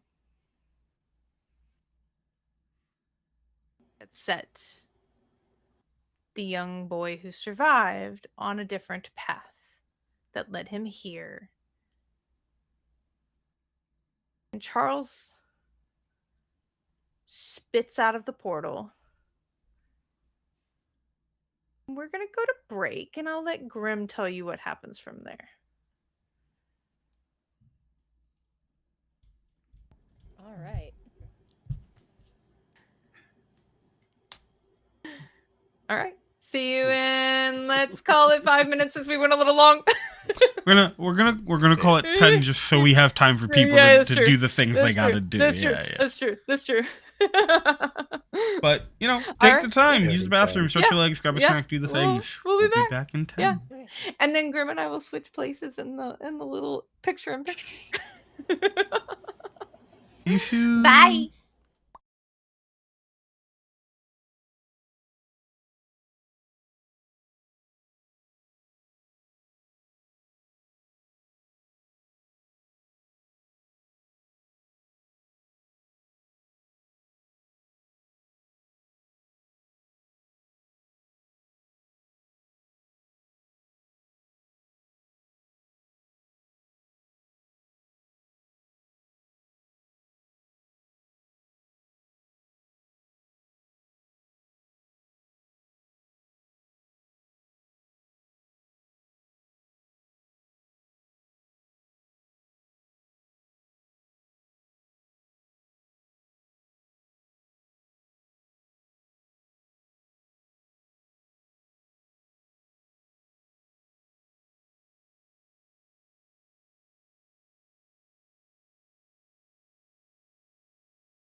We're back.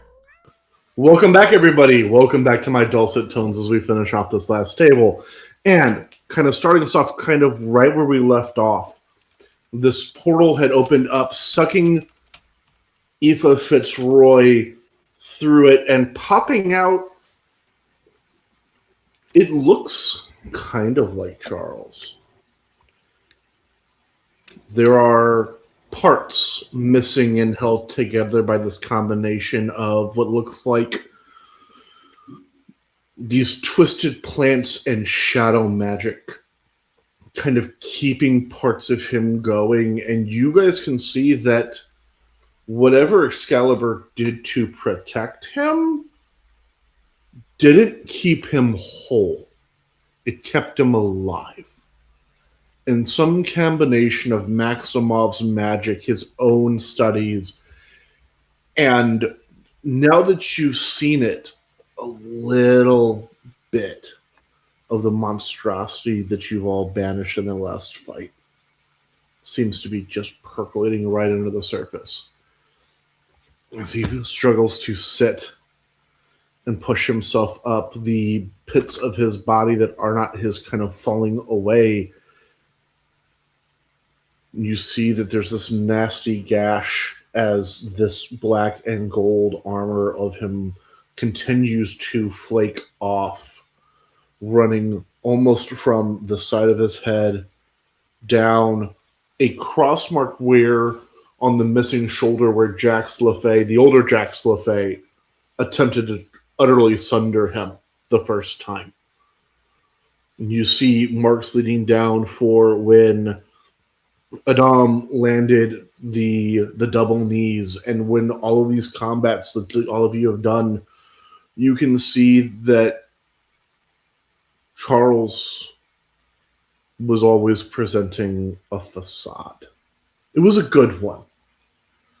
But like all magics of this ilk, all mesmers and illusions, they don't show the truth until they're lifted.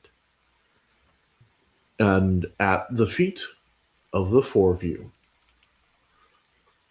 as the lords and ladies, rulers of the Fae seem to be very quickly at this point excavating themselves from their positions deep beneath the earth.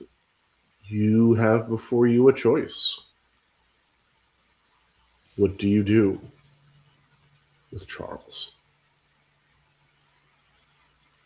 Who the fuck is this?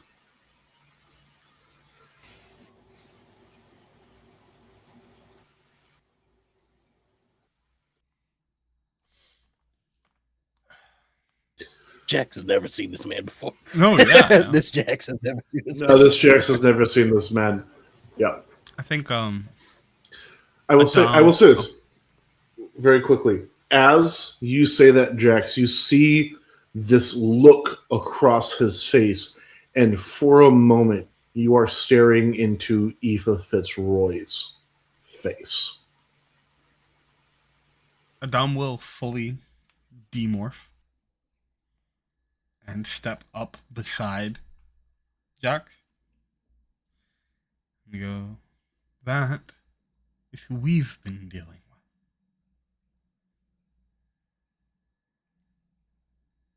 No, go ahead, please.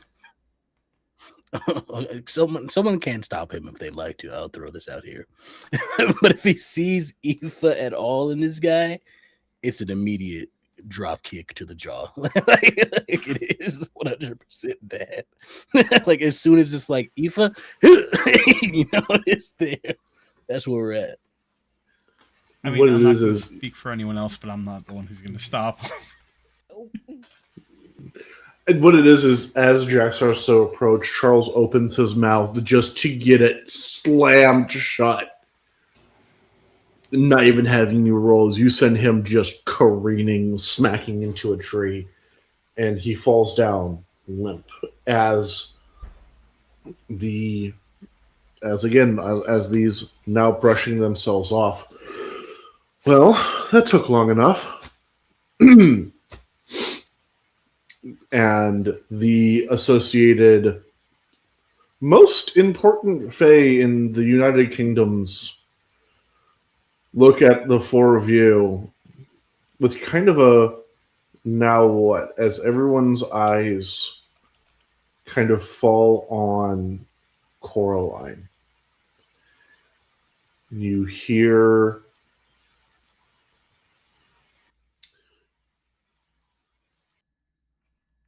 Oberon. It's the first one to speak for this. Well, all the parts were in attendance.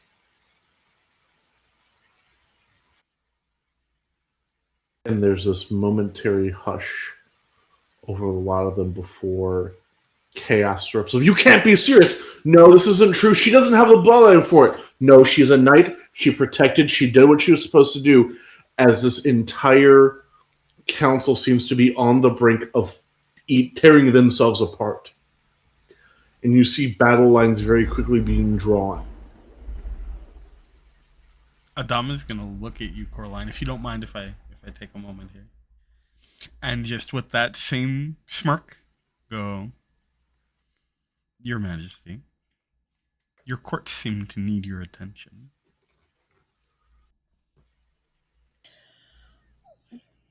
Coraline is going to power down. But keep her big ass fan. Yep.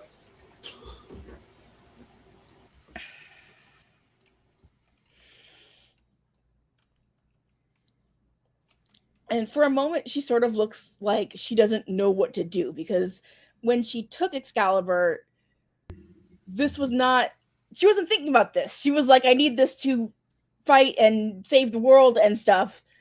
And she's only just kind of now really thinking about the rest of what that means. Implications. Mm-hmm.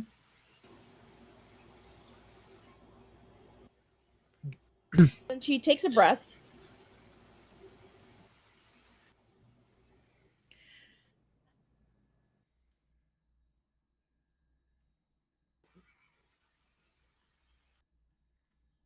Excuse me, if I may.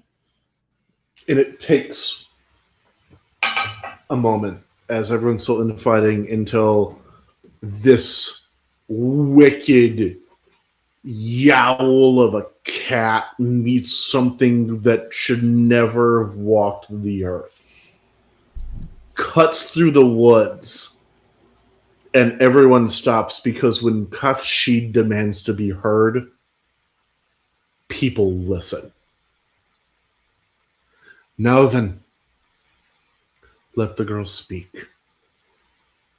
As everyone stops and looks to you, as you have the full intention of arguably the most powerful entities in all of these lands, looking at you with expectation. Gathered great ones. It is my deep honor to wield this Excalibur. And I understand that there are implications that come with this, that some of you may or may not see me fit for. And to those who do not want me on the throne, I must say that I agree. However, honestly, I don't think anyone is fit for the throne. I think we need a system where corruption and these bloody battles over bloodline and conquest are behind us. We have people who need proper representation. We have people who need their voices heard in order to speak for themselves and find leaders who will take care of them. I think it's time for us to leave this system behind us and let the people speak for themselves who should lead. Hear, hear.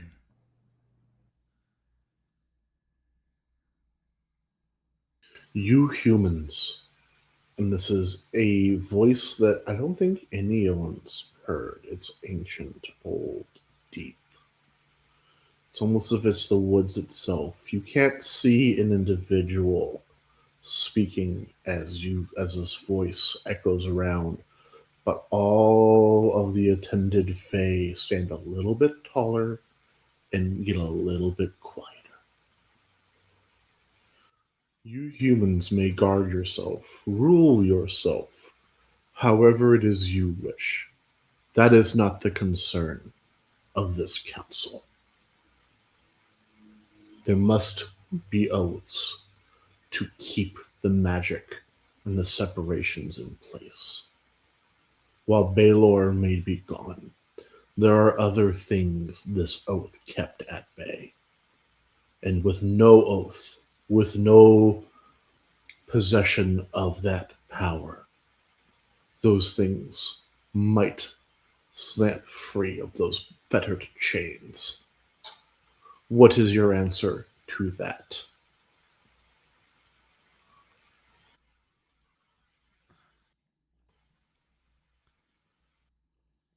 Remind me, out of character, what O's need swearing to keep this. So currently the oath that you guys swore was intentionally an interim oath. There's a whole system that is not just the oaths of the knights, but the oaths of the king that in tandem work together to keep certain things bound and in check and allow the mortal part of England to prosper because of it. Prosper being an abject term at this point, but you know what I mean.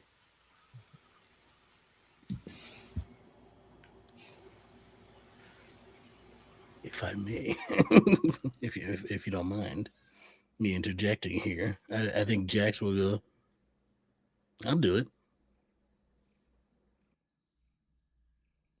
I'll serve as their protector. There's this slow turn of Titania's head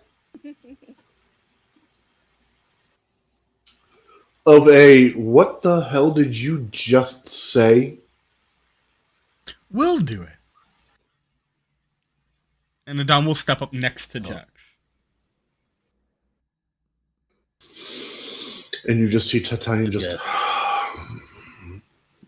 as this almost dragonoid rumble that kind of makes everyone around her take a half a step away from Titania.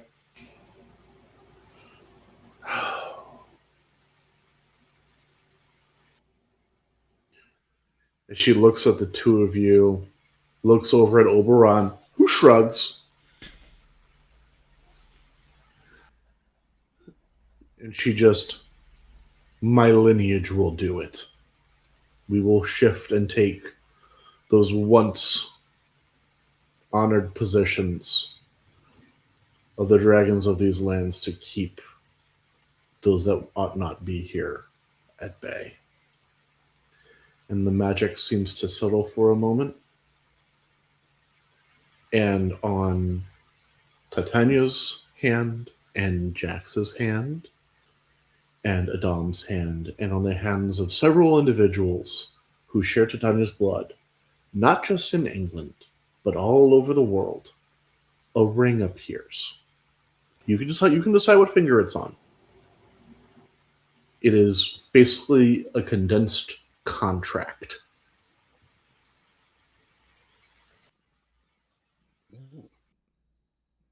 Nifty piece of hardware you got there. Gotta take. I don't try it. I'm like not trying to take it off, but I'm seeing like if I tug it, does it like move at all? It moves and shifts. It rotates, and you can about bring it up. Which finger is it on Jax? Because again, and you can by thinking about it, you can shift the finger, but you can't remove it. Finger, I feel like that makes sense. Like it doesn't go past the second knuckle. But if you were experimenting and you just thought about it moving, it moves and resizes itself automatically. Nifty. It looks good on you, cousin. And then there's a pause and a realization that we really haven't resolved this at all yet. And Adam puts his hand out and goes, Adam Levy, you know my grandfather. Oh, Shmuel. Wait.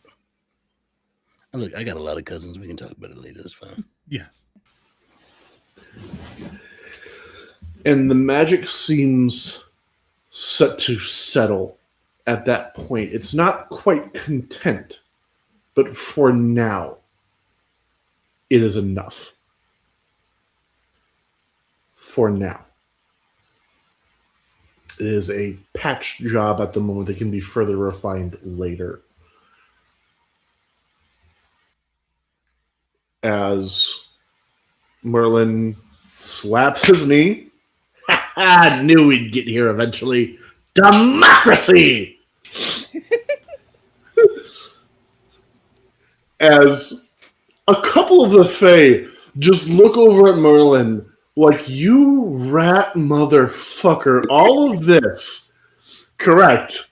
Yeah, as this just as he slaps his knee and seems to, from his tree branch, fall backwards, but he doesn't hit the ground. You're not quite sure where the fuck Merlin went off to.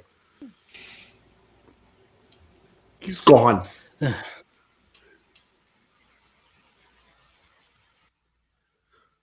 got to accept what he does, I guess.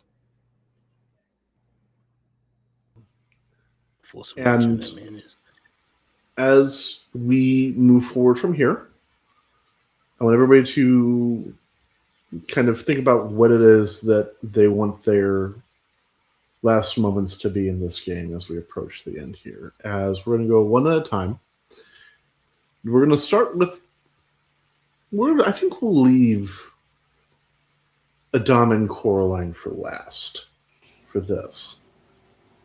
As we make our way through. And I think we'll start with Jax LaFay. Wonderful. So this is like overall. So this will be.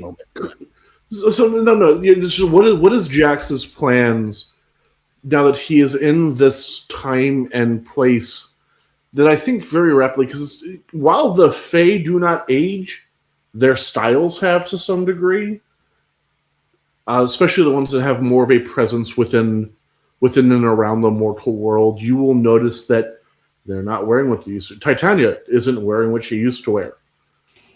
You know, there are changes that are kind of further reinforcing to Jax. This is not when you were from. But there are things that are there. Your house is still here. Well, before we do that, we go back to London. And a lot of you see there's decimation is kind of the only way to kind of bring it up, because there were more unformed shadlings than just the ones that Coraline found. There were people who were just on the street, not even knowing that they'd been tapped and already infected. There are people who are just gone, and there are families kind of trying to figure out what to do. The previous royal family seems to have mobilized as much as they can, and they have been doing what they can to keep people in order, to make sure that people are food, sheltered. They are basically emptying their own coffers to make sure the people are provided for as much as they can. And they're knowing they're not getting everything, so they're pulling and they're claiming every favor, and they're bullying every lord they can to basically do the same. As not just London, and as you guys are transported, you kind of get snippets that this was happening in Edinburgh, this was happening in Bath, this was happening all over England. And people are suffering because of it. But that suffering is being mitigated as much as it can be from the actions of what was once the crown.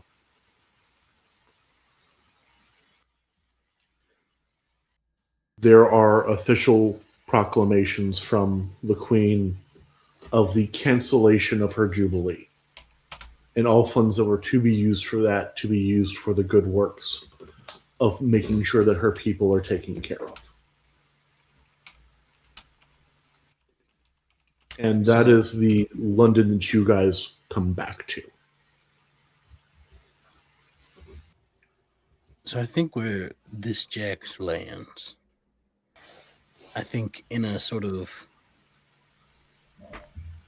contrast to old Jax who had basically retired, I think he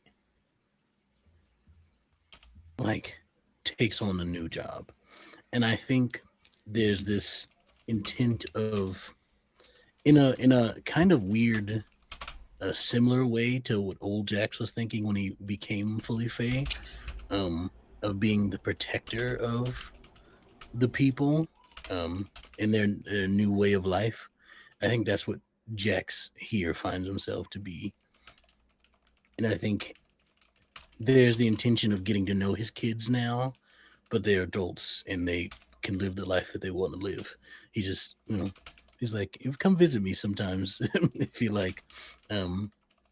Does this version of Jax try and claim that Fey ancestry at any point? I think he does. I think eventually there'll come a time where I don't think it'll happen immediately, but I think after some time he would. Yeah. And I think it's a bit harder for the young Jax because there's some lessons that young Jax hadn't learned that old Jax had when this happened.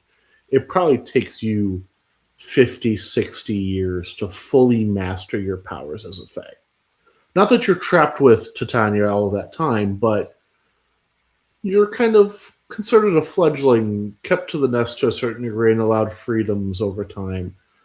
Do you think that this happens before or after the mortal lifespans of the rest of this team? Probably before. Okay, cool. Just curious. So yeah, and I think that there is that. Maximov reaches out to you. I think we're going to start with that. Once this is resolved, because Maximov, it was never that Maximov wanted to separate the children from Jax. He just wanted his family safe. And I think what it is, does Jax take up residency at the house? Oh, definitely. I feel like in a way makes perfect sense. That symbolic home for him. Makes perfect sense to me. And I think it's one day after you're out doing good works, you come home and there is Maximov sitting at the table with 2 drinks, one poured for you and one poured for him. Jax. Is it one of those wax things? Is it for real you, or is it one of those? I haven't pulled a Waximov, as you fools have called it, for many, many years. The Waximovs are a thing of the past that's very gauche in modern standards. But I do bring a gift. As he takes a sip of his glass. It took some time, but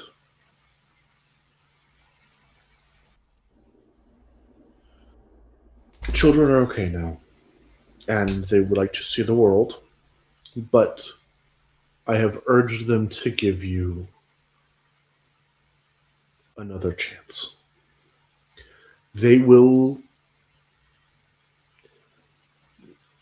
You are not the one that was here originally when they first met you. I don't believe so, no. I mean, I was 25 when I came here, so to this time, new time. The first interactions that were had were through no fault of the older you, I will say unpleasant. And I believe that as you move forward, it will take a delicate touch that I don't know if you are proficient in. I've become more than pretty delicate over the years. I've been told so by many a suitor.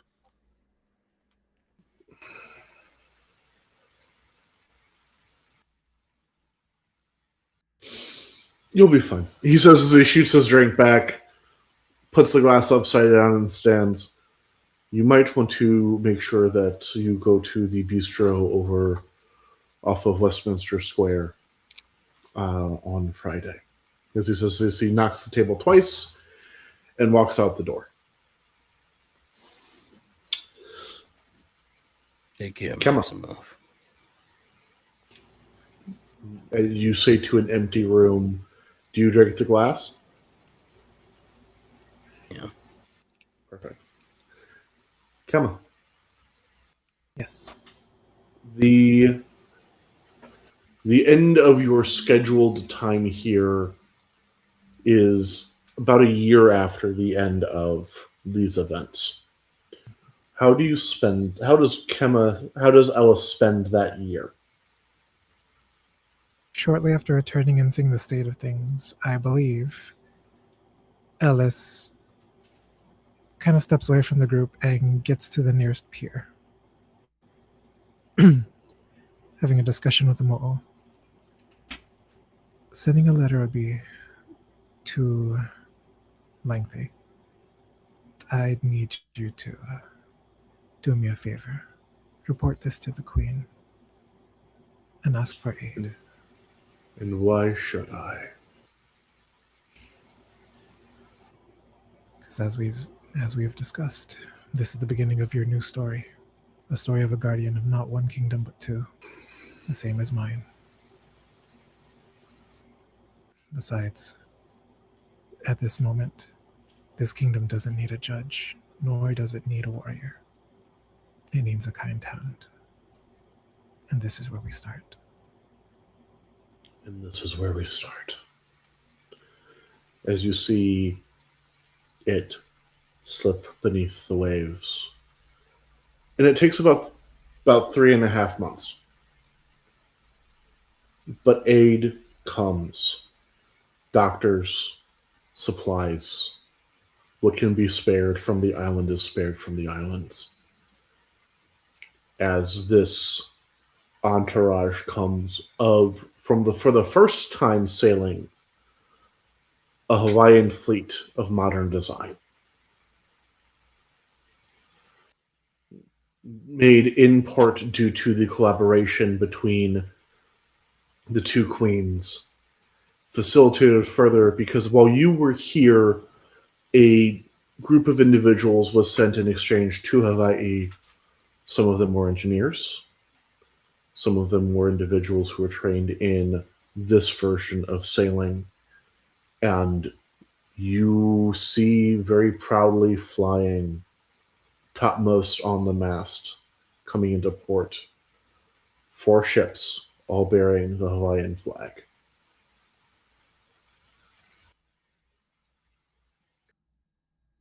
Imagine from there, Ellis spends his time helping the people where they can, but also nearing the end of time there, sneaking away to spend a little bit more time with the rest of the team. If I may, Yeah. I think there certainly would have been a point when Adam is fully like, you know, we could always use more support for the ongoing issues. If you'd be interested in. Could I, yes, add this conversation? Can I make it so that this is on the day that Ellis is leaving at the dock? I'm super here for that.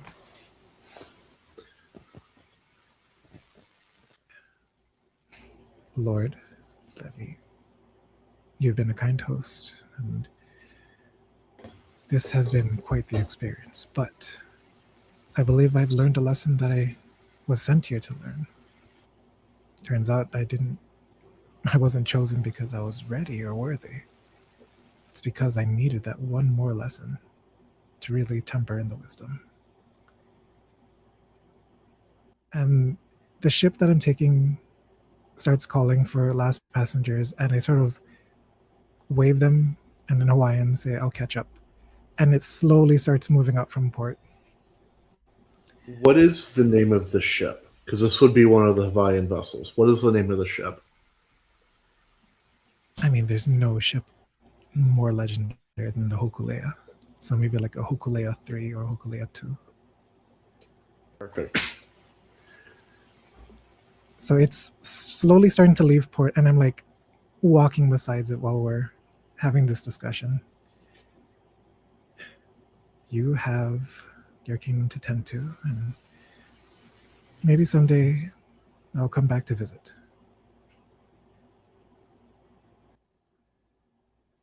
That would be wonderful. And whatever it is worth, I think you are one of the wisest people I have ever had the pleasure of knowing. Thank you very much. And at this, Ellis takes a sort of hop and a leap, catches onto the side of the ship as it begins to draw away from port. By the way, and Ellis tosses a wood carving like one of these over to Adam.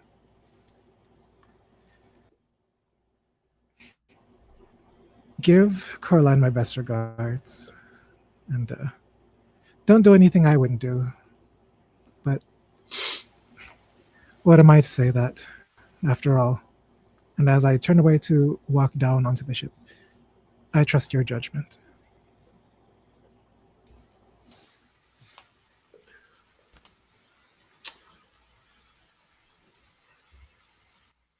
So here's the question. Do we do Adam and Coraline together or separate? I leave that to the two of you. I think together. Yeah, I'm here for that. Perfect. How fast is the courtship? We'll just jump right into this. How fast is the courtship? I don't know what you're talking about.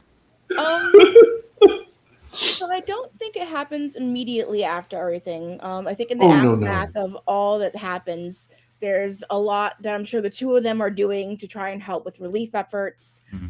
Coraline is trying to organize things into like moving away from royalty and trying to get like an election system set up. But I think amidst all that, one day she just sort of shows up to Adam's home with a bouquet of flowers and announces to him that she is courting him. I think he is very charmed by this and can't help but sort of position it as a challenge that she will have to prove her way through. And it is, I believe, a much needed talk of the town when this is going on, once this plan breaks new. The first level of hardships have been taken care of. People are homed, people are fed. Society is returning to normal after, I believe that we talked about Cass. It's almost a full tenth of the population of England that was sucked into Baylor. Almost a full tenth. I think I did say the word decimate, which is a tenth. 1 in 10, correct. So, which is a significant amount of people lost.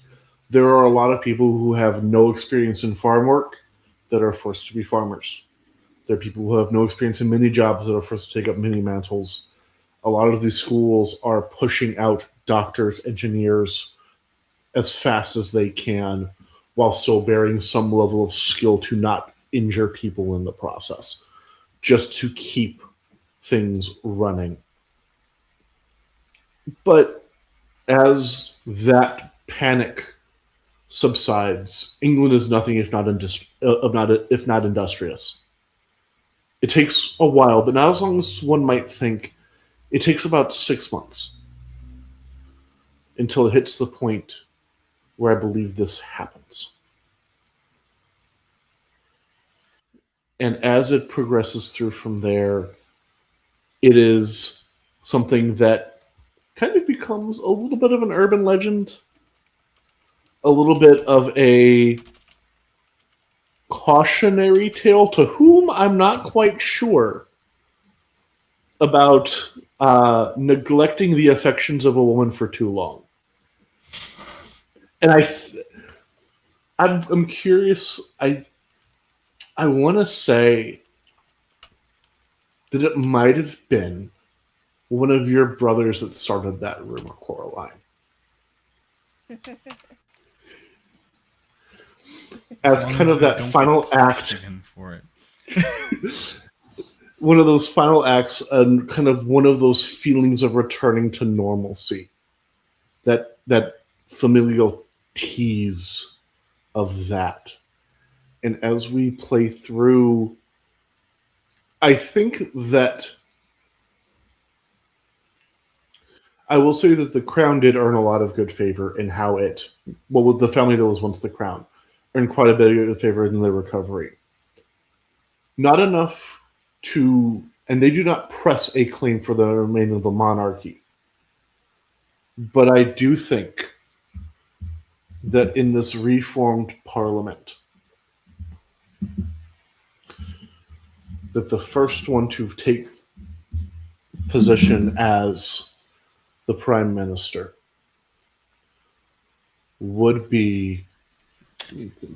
Which one do you think it would be?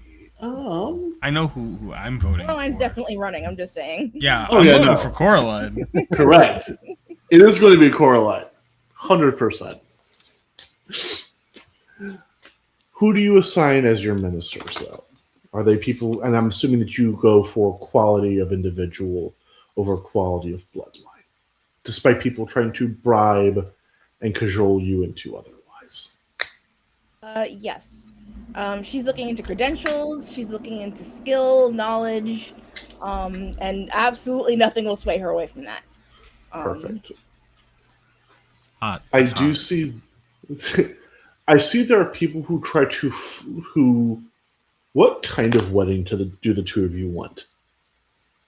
Because the state is going to try to make it into a large affair, a expensive, large.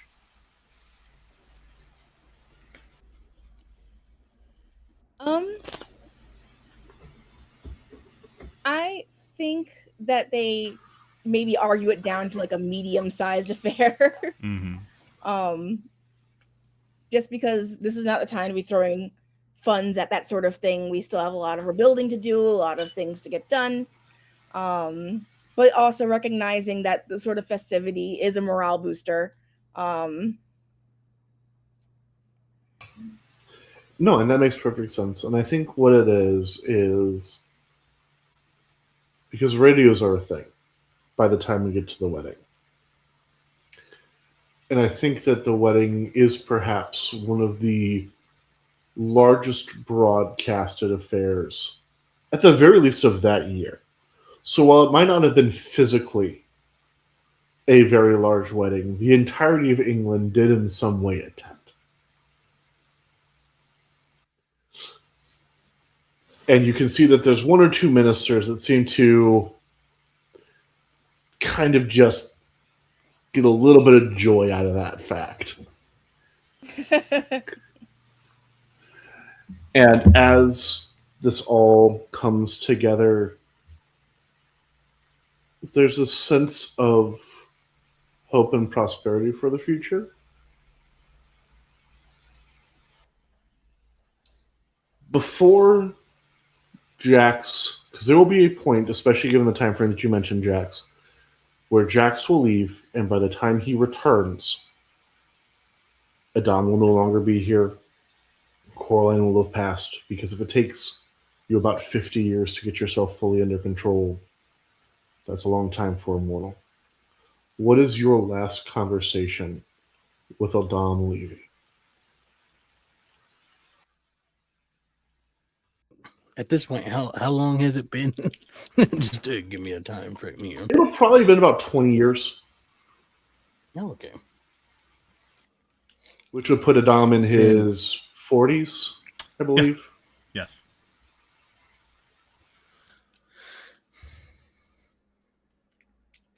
I like to So how's imagine. everything with Oh, I'm so sorry. you If I may, you go. very quickly, I like to imagine that mostly because of a result of the relationship between the elder Jax and Adam. Adam almost kind of fills a similar role to what Shmuel did in that relationship dynamic now with younger Jax. Which brings full circle where we started.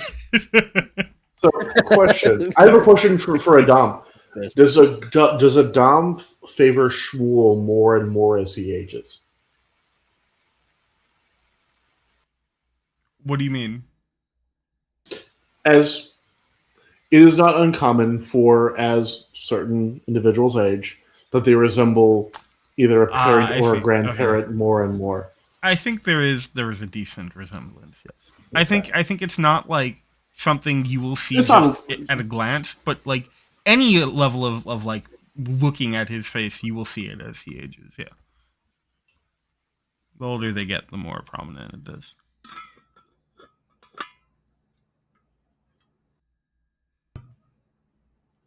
So, how's it? It's been a while since I checked in, but how's it going with Coraline? Still going strong?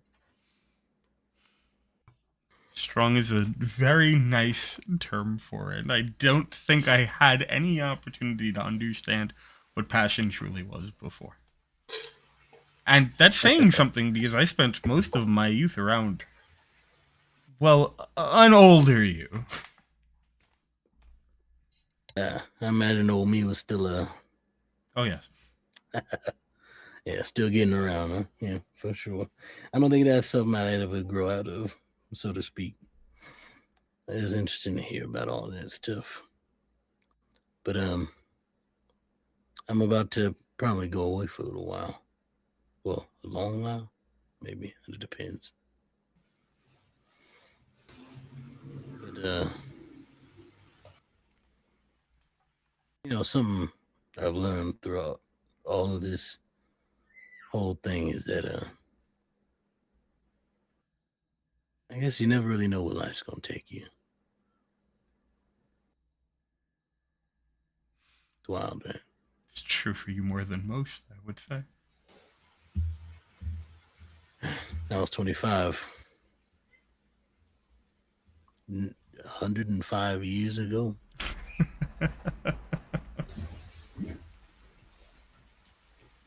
Time's funny.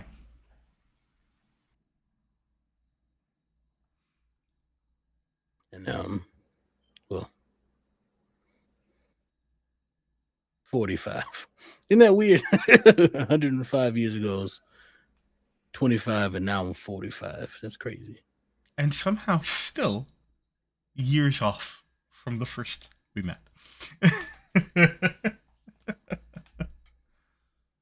Uh,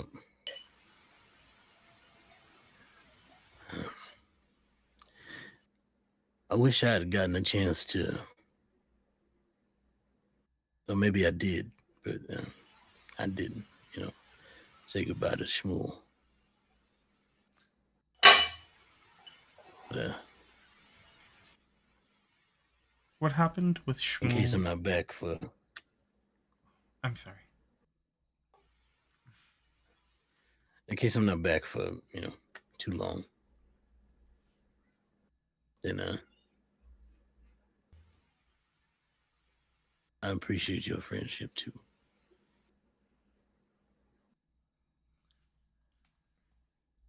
I consider myself very lucky to have had this opportunity, this relationship between us for these last 20 some odd years. Yeah. And I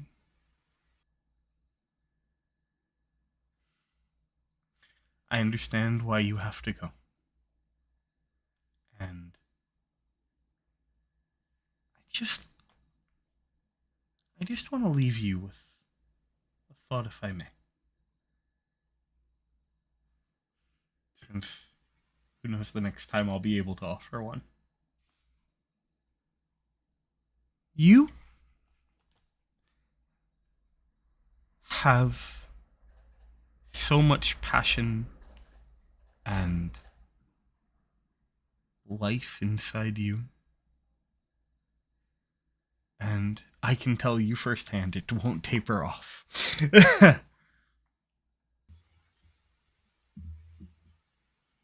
But never doubt the person you know yourself to be. Not just the person you present. A lesson that I learned.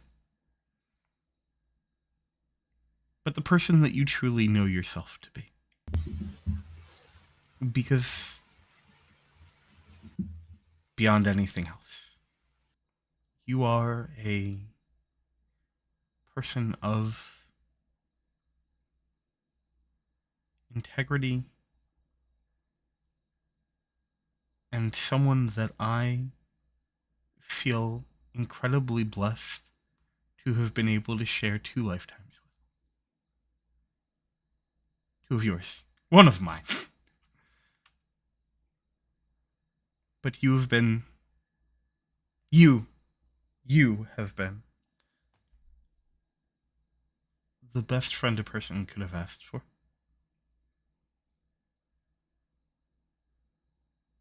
And for that, I thank you. I love you. And you will always have a place in our home. And I will always, in a moment, drop anything to have your back.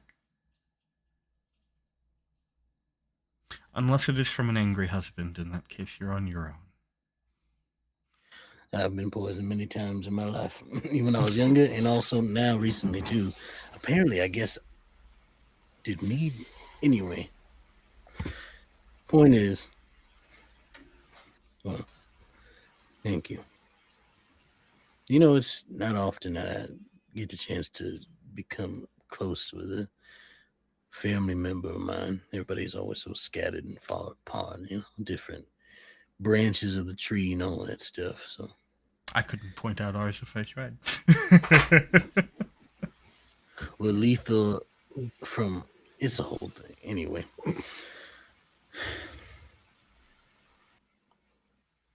Point is, I think I've been all about family in my entire life, but I realize now that not all of my family was about me, especially when you look at Aoife. So, yeah, I think I feel blessed too to have this friendship. And same goes for you. All you gotta do is call. It will be hard not to, simply because you are missed. But I will do my best. And as we close the curtains on this performance in a space very different than all of this, a gray, vast, endless expanse, 2 broken figures float. Well, grandmother, your plan was garbage after all.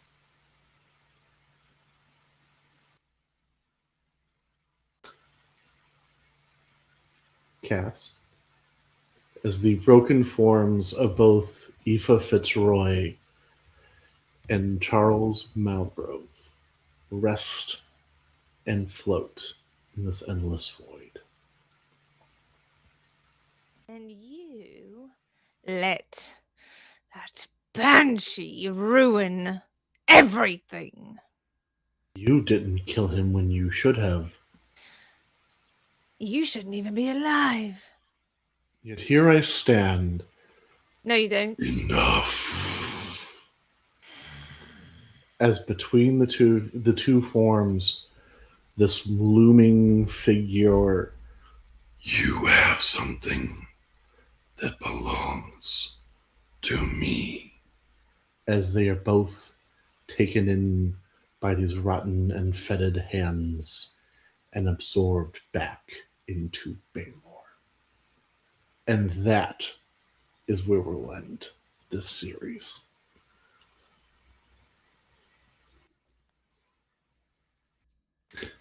Now then, as we go around the horn, as we are wont to do for the final time, it both gives me great joy and pain. Kama, start us off. Hey everybody, it's your favorite them Cam, like all the other nerds you follow, except a retired ranger once more. You can find me over at Apocalyptic Unlimited. We are currently running through our Black History Month celebration, and we already have Women's History Month in the works. If you want to see more of me, you can find me on almost all the socials at FaveThemKem. And invite me to do more Sentai stuff. I've so far been a blue, black, pink, green, and now yellow ranger. I just got the white, red, gold, silver, and all the weird ones that showed up in Q Ranger and Kyoryuger. So it's been fun being here, and I hope to play more and tell more stories with y'all. Passing it over to Kay one more time. Hi, I'm Kay. I was Coraline Emberton, and this was so much fun. I'm sad this is the last episode, but all good things must come to an end. And I will pass it on to Extel. Wait. I think X is going to be going last, actually. Lion then. Hey, y'all. It's Drake Lionheart. Most people call me Lion. I use they, he pronouns. I have had the absolute pleasure of playing a Dom Levy who uses he, they pronouns, and I am absolutely heartbroken that this is over. For now, asterisk. You can find me everywhere online at It's Drake Lionheart. I'm in some stuff. You can see me, hopefully, as soon as this cold finally goes away and I'm functional again, you'll be able to see me every Tuesday and Friday here doing cozy co-working streams. I call it that, but it's a misnomer. Y'all get work done, and I sit and chat with you because I get distracted, but I love doing it, so I'm going to keep doing it. You'll see me next. It's Saturday now? So you'll see me next on Sunday for that's this week, right? For Sundered Skies. A Fabula Ultima campaign run by the amazing Extel. You'll see Cast there as well. It's a fantastic game where the sky is, as you may guess, sundered, and things are happening, and we are about to get taught a very violent lesson by a number of gods, ? And it's going to be a time. So come check that out. After that, you'll see me on Wednesday over at Live from the Apocalypse for Neon, our Girl by Moonlight Cyberpunk campaign, where I am dead but not really, and am probably going to be dead again soon because I am in Eclipse, and I am absolutely ruining everything around me in the process. It's great. And there's something else every other Thursday. You can find me here running For All Mutant Kind, our Masks mutant themed actual play. It is honestly, not just a dream table, but a dream story of mine, something I've wanted to do for literally as long as I've been in the space. And I am very excited for us to continue on. We did have to take this last week off because I was sick, so we'll be back in 2 weeks. I think that's all I have to go through because X is going to handle all the outro stuff. If I've forgotten any of that, yell at me. It's fine. And with that, I will throw it to Cass. It's me. I'm the little blue thing in your corner. Where will you see me? Like Lion said, you will see me on Sunday for our Fabulous Ultimate game of Sundered Skies. You said like we're about to get taught a lesson by gods, and all I thought was, didn't we just like dive into the ocean and we're all getting wet? So we've moved on from there. Oh, that's right, because I missed I got sick and missed. No, I didn't get sick. I had to shovel fucking snow. Shovel snow, yeah. You more than it wasn't the rest even of us snow. It was ice. I already got bitch slapped by a god. Oh, I'm so mad. Okay. Anyway, you will see me there on Sunday. On Tuesday, I will be over on Entropy Emporium running my Avatar game, Echoes of the Kimura Kage. It's a fun time. It was a silly, goofy, fun opening episode, and now the trauma begins. Because that's who I am as a person. And then on Thursday, I will be back on Entropy for God Complex, our Girl by Moonlight campaign. We are in season 2. For some reason, my character, the literal monster, who is maybe a cannibal, is in charge of the team now. Oh, God. I don't know why they made Troy and boss, but I am. And those are that's what I've got going on for a little while, but there are some other things in the works, including being bullied for maybe more Sentai. We'll see. We'll see. I have ideas. But yeah, keep an eye out. I'm on Blue Sky on Yoda Almighty. And yeah. Grim. You're so muted. You're very muted, yeah. How am I now? Better? Thank you. Hello, everybody. I am TR Grim. You can find me everywhere on the internet at empathic_grim or empathic.grim. The next time you can see me is on Wednesday night for the other Sentai game that I run. Is the season 2 of Sentai and Sensibility in Affair of Arcana, where you can catch me with an entirely different table, an entirely different group of people. We are getting the first 2 episodes up this weekend on our YouTube channel, and then from there, on Thursdays, you can catch myself and my business partner for mental health themed and adjacent co-working stream. We have been currently talking about Epic the Musical and the relations between. If you would like to see the VODs, those are at twitch.tv/corrosive squid. Please go give those a look.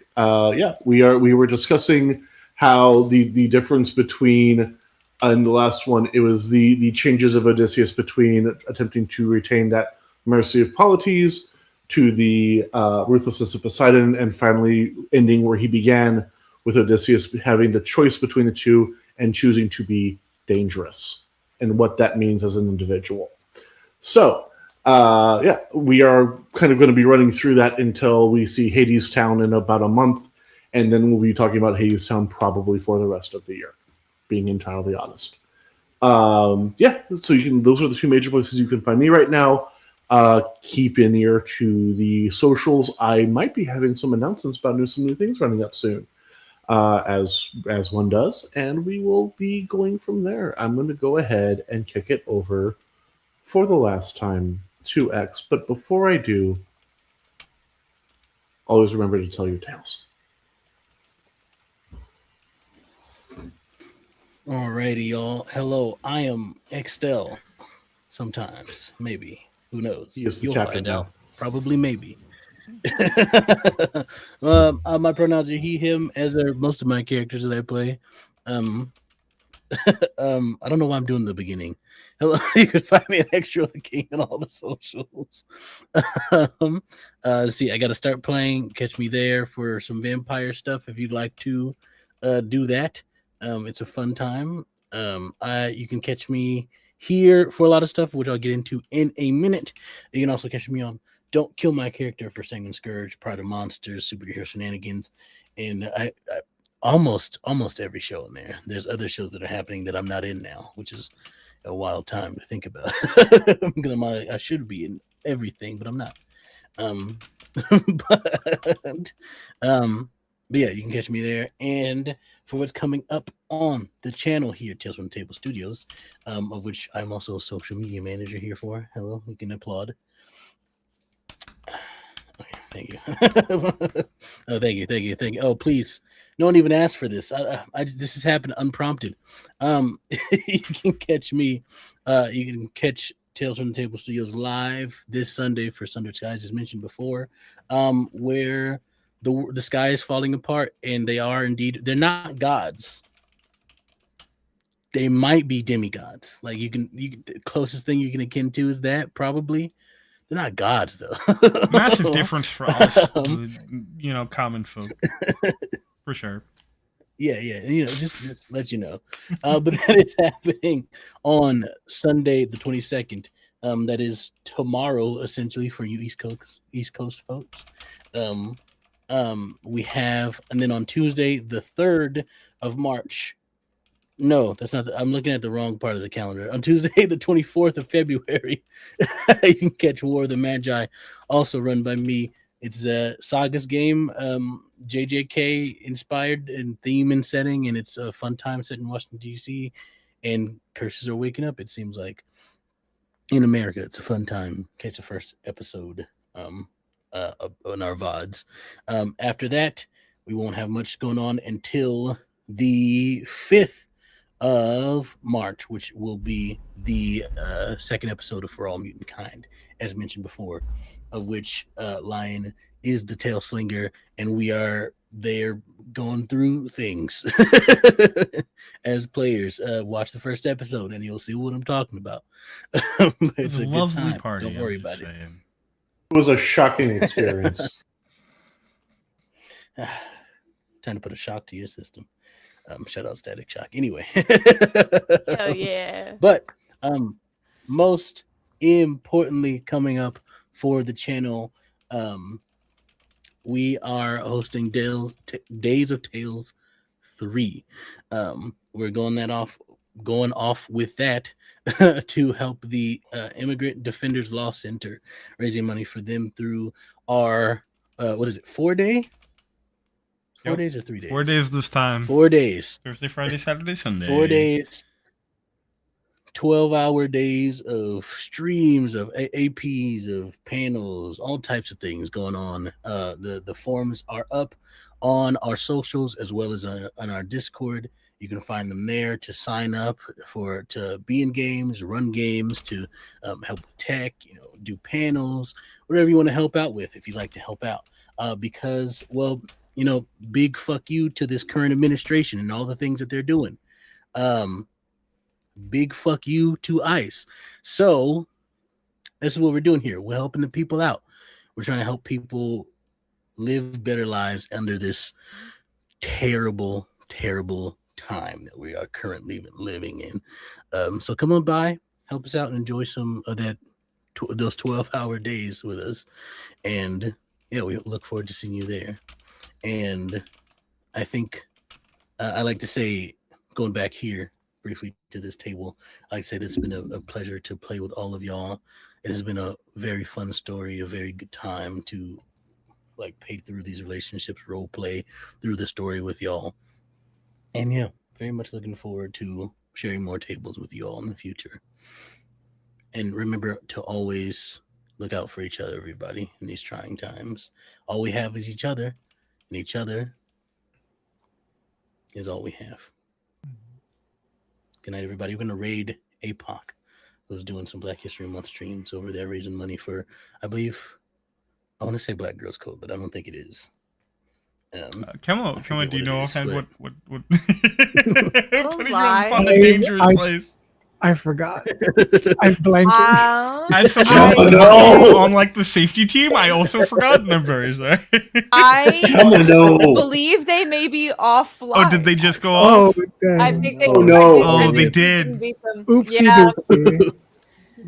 Dang. Well, then instead, how about we raid someone else? Just stick around for the raid, everybody. Yeah, we're gonna figure it out.